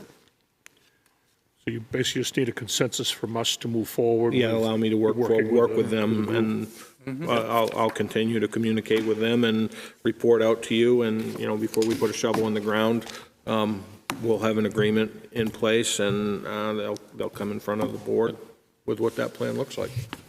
Sound good? May I make a comment? Sure. The fix to the drainage and erosion piece at the bottom of Twister, where it doubles in territory with the cross-country ski trails coming out of the woods, specifically named Home Run. That site work is not part of the snowmaking. It's the site work, the earthwork that comes before we would put a shovel in the ground to install any snowmaking. We hope we have your permission to do that important drainage work and site work on that trail. That is a preface to snowmaking, but not at all related to installing any infrastructure. It would be part of our normal seasonal trail maintenance. We just happen to need a contractor to help us do this piece. When are you looking to do that piece? That would start June or July. As soon as we're dry enough in there, we're ready to go. That's a small project compared to the snowmaking. Yeah, and I think we can draft a quick document that outlines that and, how that comes forward, and ensuring that the contractor is actually working for the town as opposed to for you. But we can figure that out really quickly. Okay, good. Anything else? No, I think we're good to move Thank you. forward. Okay, next on the agenda, tie and bond with the Helena Street Limited Phase 2 Environmental Site Assessment. So one of the items that you had asked me to do was to find where we could pay for this. So what I've done is I've attached the warrant article from 2001, which established a capital reserve fund.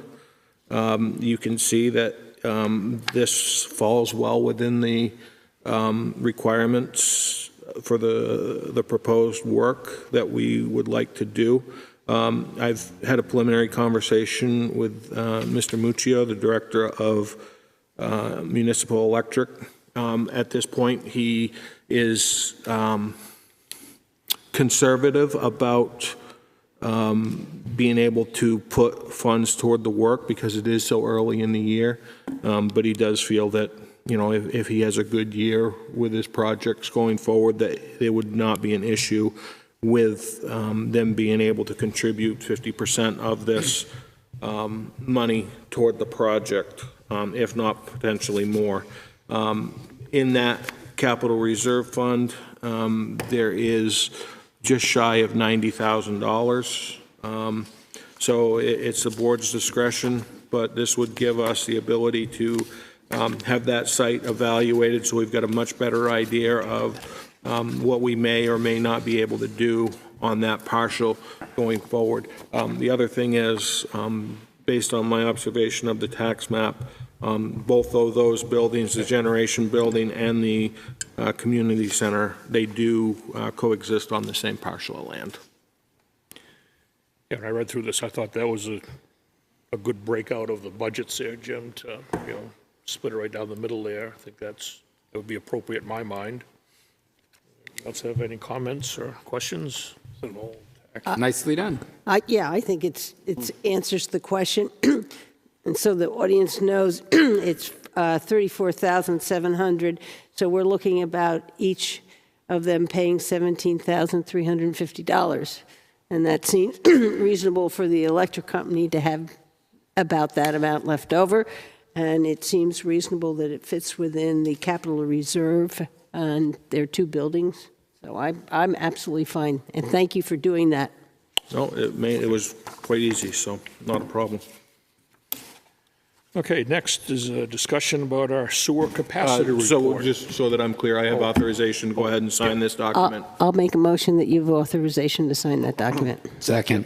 Okay, and I see Motion by Mr. Linda, Huff is second by on Lou. board this evening tonight, so he knows. Okay. I'll get it to him tomorrow. Yep. All those in favor? Aye. Okay. Thank you, Dana. Okay. Sewer capacity report. Got a draft copy from HDR. So you do, you have the draft copy in front of you. There is a lot of questions that need to be posed to HDR relative to this document. I've highlighted a bunch that I have. I know other board members have some as well. But right now, to summarize the current average daily flow based on historical data is 292,000 gallons a day on average, based on a 20-year projection to 2042 population expansion. It's estimated that that would go to 325,685 gallons based on the parameters that were set forward for HDR to perform this work. And that's for any properties within 50 feet of existing sewer lines. Those are undeveloped properties. It also takes into consideration conversions of homes to multifamily type units and whatnot. But this is very preliminary, so we've got more work to do on this. Regarding the water capacity, what we're doing on that one right now is we're trying to figure out a couple of items regarding our unaccounted for water. We know that some of our unaccounted for water is through bleeds that the town has to maintain and through some hydrant flushing and whatnot. But what I can tell you is the maximum daily yield is 860,000 gallons. Our capacity at the water treatment plant is 2 million gallons a day. And those filters at that plant should not exceed 70% capacity. So on a fully exercised, that's 1.4 million gallons a day that the plant would produce. And over the past 12 months, we've been averaging flows of 503,000 gallons plus or minus per day. So we've got more work to do on this, and we'll be having a conversation with our staff and the engineers who have put this data together. So I'm sure that the board has questions for me. I'm probably not going to be able to answer them because this is a pretty technical document, but if you can get me the questions, I will certainly provide those to HDR, and then if the board would like, I can have this placed on the town webpage as a draft document. My only question would be, for new projects coming up, like Phase 3 of Harriman Hill, we need to check to see if that was figured into this data, because it hasn't been approved yet. So that's going to be water and sewer hookup for, and I'm not sure, I looked at the town tax map, and it says 20 remaining condos, but it doesn't say if they're 1 bedroom, 2 bedroom, 3 bedrooms, so it could be, you know, 30 bedrooms or 60 bedrooms or something, and that is a significant enough amount that I think we got to make sure that that's included in this plan. Yeah, and the other thing that they actually just got the information on, because we just got it from Horizons, is the estimated flows for Varney and Forest Road with the expansions that are taking place there. Yep. Another piece of information I think would be helpful to have in the sewer, the wastewater report, and I'm sure it's available at the town level here, is the amount of sewage that's billed out through the homes that are and businesses that are on town sewer compared to the flows going through the treatment plant. Just to give us an indication of the infiltration and inflow that we might be experiencing, to see how we're doing with that. So. Yep, I can do that. I agree 100%. That was one of my concerns too. The other one that concerns me is on 17, and it says, please note that the values presented in the table are all based on an annual average, and they didn't give us any information of the impact on peak wastewater flow rates, effluent storage pond, the peak spray field capacity. And I think the other thing we need to know about the spray field capacity is where is it in its useful life? And when are we going to have issues with those spray fields? And I think Dave Ford had talked about it, and the peak capacity of the RIB site. Well, we really should know that, because we don't want to overfill those things. So to me, there's some information like that that I think if it wasn't in this report, we really do still need to know. Yep. Yep. Well, the last piece for me too is the Taylor community. Do we have all of their plans going forward in our eyesight? Do we in our radar? Do we know?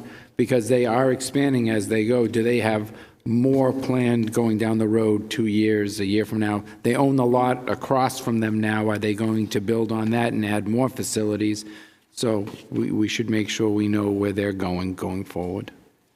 Yeah, we also need to know, I think we should have somebody look at how we use our our storage pond, and there are times that we, and I don't think I have it here, I get each month that what the number of gallons that we have up there, and there's some years that we've held it back in order to dry out the RIB sites. We should have a look at that storage pond and its capacity and how we use that capacity in relationship to the spray fields and the RIB site. Yeah, and I would just ask so that I get it clear, if you could just send me the questions that you have electronically. Sure. That way I can get them Absolutely. to HDR without Correct. Yep. without having to come up with the language myself, which you guys already have. Yep. I think it's important to note, too, which we've already mentioned, that this is a draft form. Yes. I do know it was sent out to all the planning board members by Tavis today. So everybody realizes this is just preliminary draft, and, as more information becomes available, gets put in, Well, we'll be changing. we're used to having Dave Ford, and Dave Ford would take this, and he would do this back and forth with the engineers, and by the time it came to us, it would be just about in final form. So this is one of those things that I miss him, or his knowledge base. Okay, we good on that, Jim? I think so. Just get me those Send you questions. those. And then, Rod and I will be working with, I believe it's Underwood, on the water study once we get the unaccounted for water issue figured out. Okay, next on the agenda is a discussion about transient sale permit, town ordinance. So you can see by Amy's note that we've got a little bit of a hiccup here with our transient sale program. I think what we're seeing is a lot of people wanting to come in and participate and be able to go to various locations in town property, and be able to sell their goods. And I think we are at a point right now where we as the town need to probably refresh our ordinance to reflect modern day, and to provide not only the vendors but also the town with some guidance and teeth moving forward. Linda? Yeah, my feeling is that we should put a moratorium on issuing any transient permits at this time. I think we are going to need to have an ordinance on food trucks, on what we need in terms of insurance and licenses. We make our hawkers and peddlers give us that kind of information. I think the same thing with a food truck that's going to be coming on town property and selling food. And so I think we have a lot of work to do here. Yeah. Any other questions or comments? So, to be determined. Well, I did like the language about a moratorium. I'll make that motion. Thank you. Do we have a second? I'll second it for discussion. So motion by Linda, seconded by Brad. Any discussion? Having a moratorium, do we We address rewrite it. do we rewrite the policy? And we should get at it. We Yes. shouldn't, Do you have a time period? Jim? Oh, you can't just go forever. No, I mean, 6 months? no, we should 10 have it months? done by the summer. Yeah, we need to get it We should done. have it for this summer season, That's you know. what I'm saying. If without some time. Oh, how about this, June 15th? We'll shoot for June 15th. Done by. I'll go along with that. Okay, we'll see what we can put together. Any other discussion? All those in favor? Aye. Opposed? Okay. All right. Any other business for tonight? Yes, I have a couple of things. The first thing I want to show I don't know if they can see it, the public, is that there is a water summit on May 13th from 9 a.m. to 12 p.m. Wolfeboro Waters is sponsoring this. One of the sponsors for when the Wentworth Watershed Association puts on a water summit. And there's always wonderful information about improving water quality or water going into not going into our lakes. The other thing I have is that I'm hoping to convince the board that the town needs to hire an environmental engineering firm to be the town's second eyes on roads, drainage system projects, and any other projects that the town manager feels the town needs an environmental engineer to assist. On May 1st, in the early morning, the town received over 2 inches of rain in a very short period of time. This rain event caused several roads to wash out, drainage ditches to overflow, and culverts to fail, which sent stormwater runoff into the town's water bodies. Stormwater runoff adds nutrients to the water, such as phosphorus, which increases the likelihood of cyanobacteria blooms. The town is facing outdated drainage systems and culverts that were designed for 1-inch storms, and now the town is experiencing many storms way over 1 inch. With the retirement of Dave Ford, the town no longer has an engineer on staff. Over the last 7 months, the town has tried to hire an engineer, but no applicant met the qualifications. I am proposing that the town hire an environmental engineering firm to help the town evaluate and create the best drainage solution for the town's waters. The environmental engineering firm would be the second set of eyes on drainage projects and would have the knowledge to help best design the best solution to protect the town's water bodies. Before I make a motion, I'd like to hear from other selectmen and the town manager on whether they like this suggestion. How would we fund it? Well, we can use some of the money that we were going to hire the town engineer in order, so you got some money there. I'm hoping Jim has some I think other. the other thing we can do, we've got some big projects that are coming down the road on us, South Main Street in particular.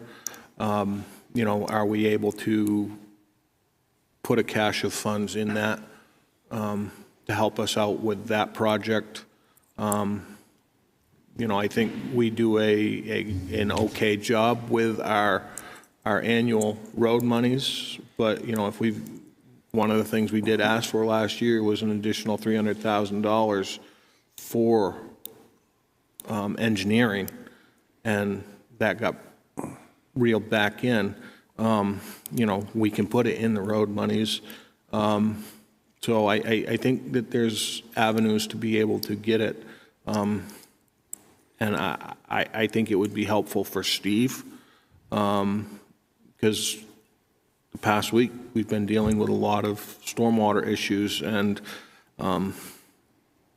I think we've got a primary engineer on that does a good job, but that second set of eyes may not be a bad idea. We have Port Wedland that we're going to refinance anyhow. That's one I would really like the environmental engineer to look at. I was down there, that took a huge washout, and we have an issue down at Whitegate and at South Main Street. Those are all things that we will come up with better solutions with the second set of eyes. Yeah, I'd be in favor of doing something down this line here, go through our procurement policy and stuff, get an RFQ out and see who's, for some, the specific type of engineering we're looking for environmental engineering, which most of these engineering companies have environmental sections in them and stuff. So I think there'd be a good draw of applicants to take a look at and interview and see who best fits our needs here in town. So, yeah, I'd be inclined to be in favor of this. Anybody else? We had CEI work with our Park and Rec director to come out with a design and plan for Albee Beach. And we're looking at the environmental impacts, pathways, trees, et cetera, And that's, I think we want to take a look at that environmental part of what we're doing with our roads and projects to make sure we're coming up with the best solutions, the best management of the stormwater.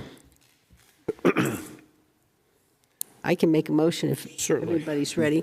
I move to approve the town manager sending out a request for qualifications for environmental engineering firm to assist the town with environmental solutions to town projects, and to approve the town manager hiring an environmental engineering firm.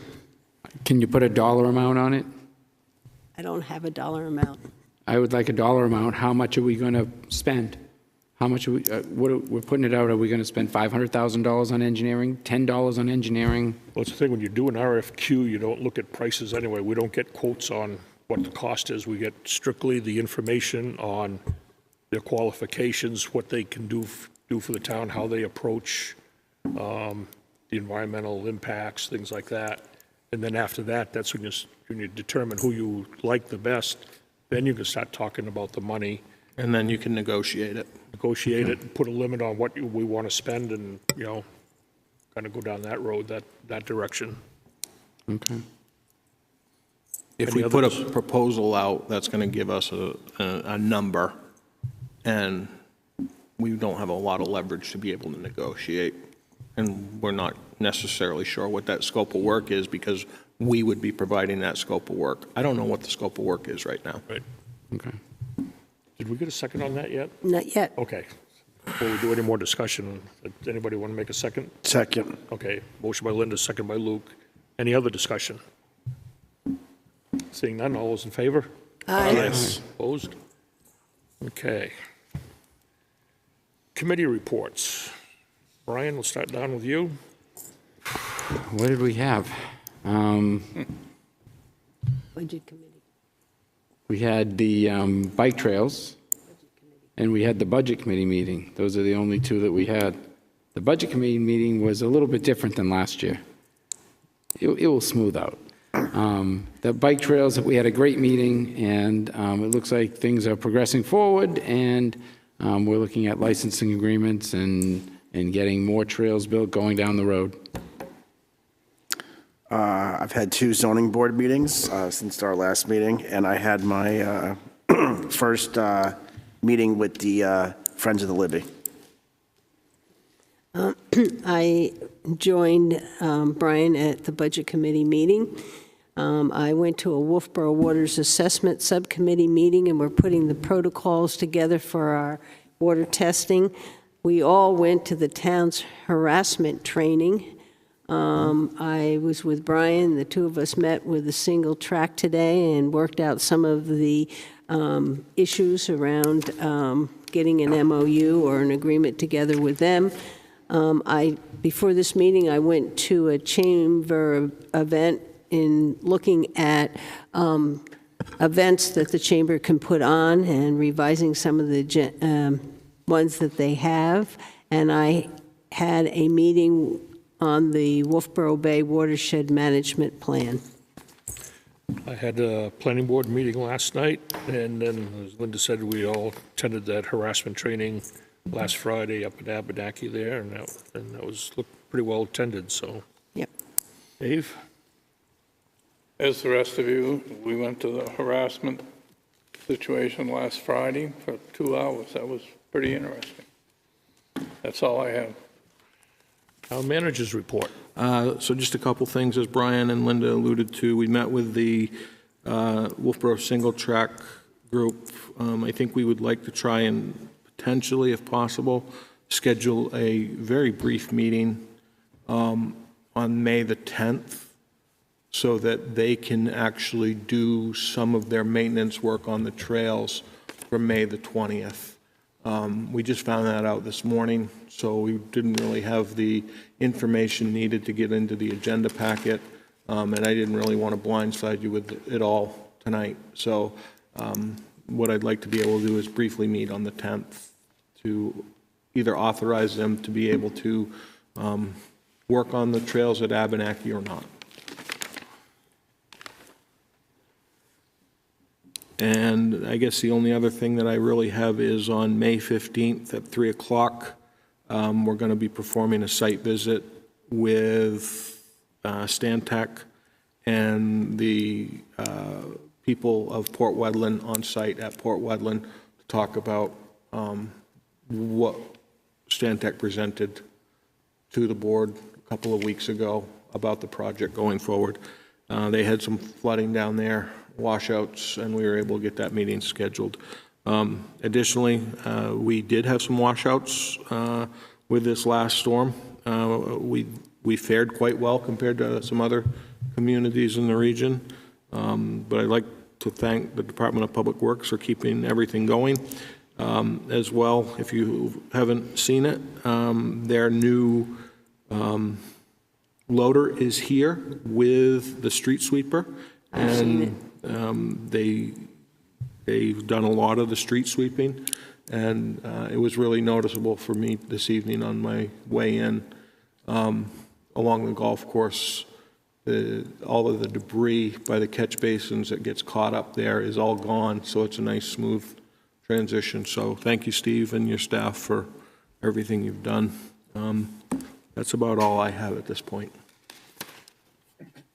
Okay, now did you need something from us to agree to meet on, was on the 10th? If you guys can agree to meet on, or at least three, meet on the 10th to be able to discuss that. I think Brian will have to attend remotely. I believe he's out of the area, but if we could schedule a brief meeting on the 10th, that would be very helpful. For everybody? Works for me. What time on the 10th? Calling in. We can do 6:30, or we can do another time. It's up to you guys, whatever you want. The Port Wayland? Port Wedland's at 3 o'clock. I'll send you guys a notice on that. Is that the same day? That's the 15th. 15th, you said on that. So are you looking for us to also go to that Port Wedland meeting? No, I'm just letting you know if you want to attend. Okay. Just Could that be letting you know. pushed back, that Port Wedland, or no? We need to let them know. Okay, so if the 10th works. Works You want to wait 10th till and- 6:30? Can you do it earlier? Well, the 10th is maintenance at Abenaki. I'm free. I don't have anything. I am free. 6:30? We can do it earlier if we want. I don't We'll soon care. get Luke out of work. Fine. Port Wedland is May 15th? May 15th. This is the 10th. You want to shoot all for right with like that one. 4 o'clock? 4 Catch o'clock you while works. You're still in the office? And I don't have to That would be hang around all day? wonderful. 4 p.m.? 10th? That's 4 fine. p.m. You on the okay? 10th? Yep, let's That do it. works. Yep. I'll be joining remotely from the beach. If we let you in. Okay. Questions from the press? Do we still have Alyssa there? Yeah, I'm here. I don't have any questions at this time, Brad. Thank you. Okay, thanks, Alyssa. Public input. I'm glad the press is here. I want you to listen, and I want this in the newspaper. My name is Josephine Amatucci, and I have 2.5 pages to finish.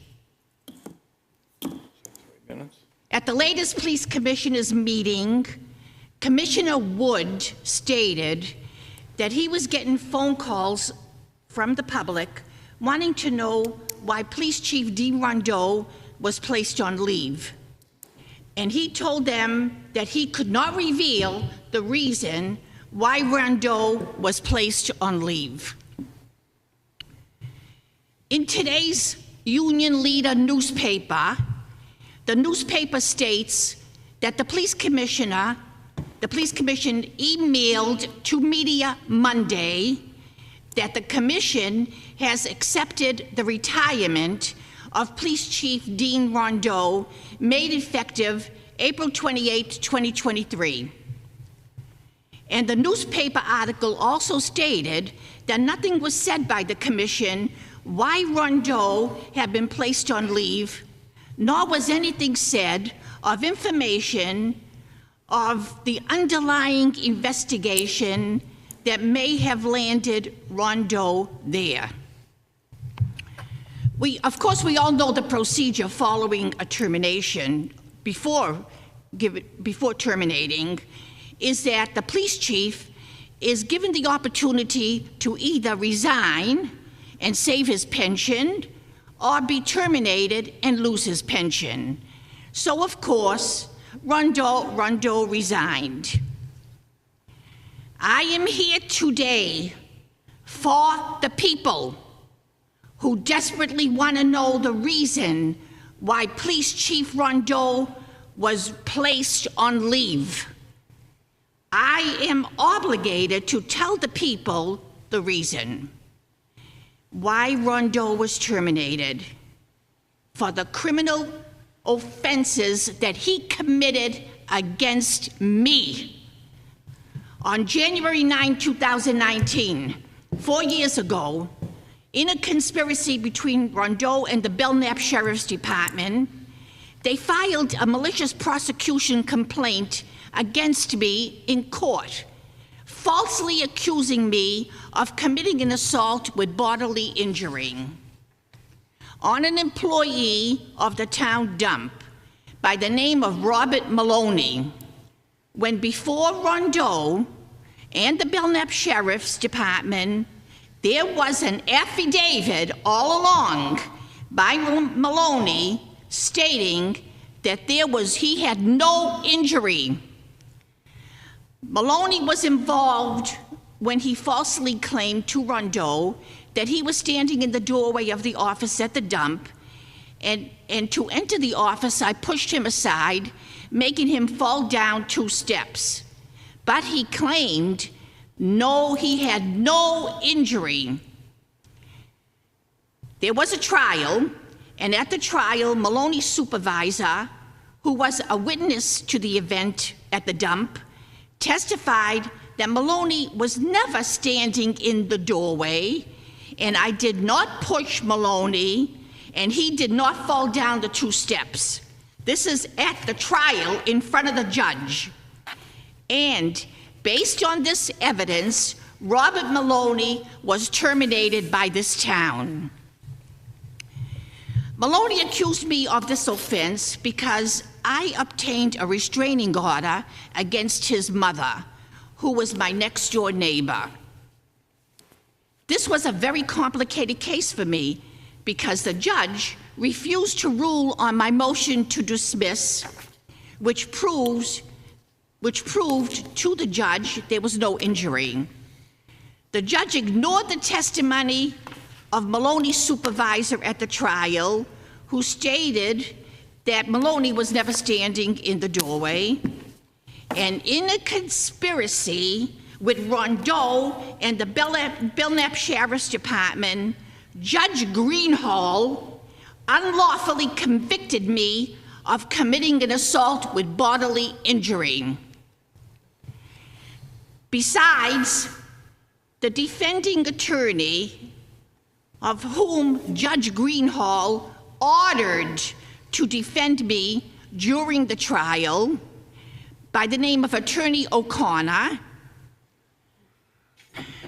was another conspiracy in the case, as O'Connor remained silent throughout the entire trial, refusing to defend me. This recent complaint right now against me by Police Chief Rondeau was in a continuing conduct by Rondeau, when in the year of 2013, Rondeau wrote to the Department of Transportation asking to have me re-examined, accusing me of driving erratically in Wolfeboro, and stating that I was a threat to the safety of the public, in an effort to have my license to drive revoked. He did so in retaliation because at the time I was asking the former police chief, Stuart Chase, to investigate a police officer for misconduct, and Chase did not want to investigate the officer. However, in this second incident, I did not have to be re-examined by the DOT, because by the grace of God, I could prove to the DOT that I was in Salisbury at the time, according to Rondeau, I was supposed to be driving erratically in Wolfeboro. I presented evidence of a deposit slip of a deposit I made in a bank in Salisbury. At the same time, I was supposed to be driving erratically in Wolfeboro, according to Rondeau. I did not have to be re-examined by the DOT. I filed a lawsuit against Rondeau at the time in civil court, but it was dismissed by the judge, stating that the crime was a criminal act by Rondeau, and the court had no jurisdiction in criminal matters. Okay, any other public input? Suzanne, no? I'll make a motion that we go into non-public. Second. Motion by Dave, seconded by Luke to go to non-public. All those in favor? Yes. Yes. Thank you, everybody.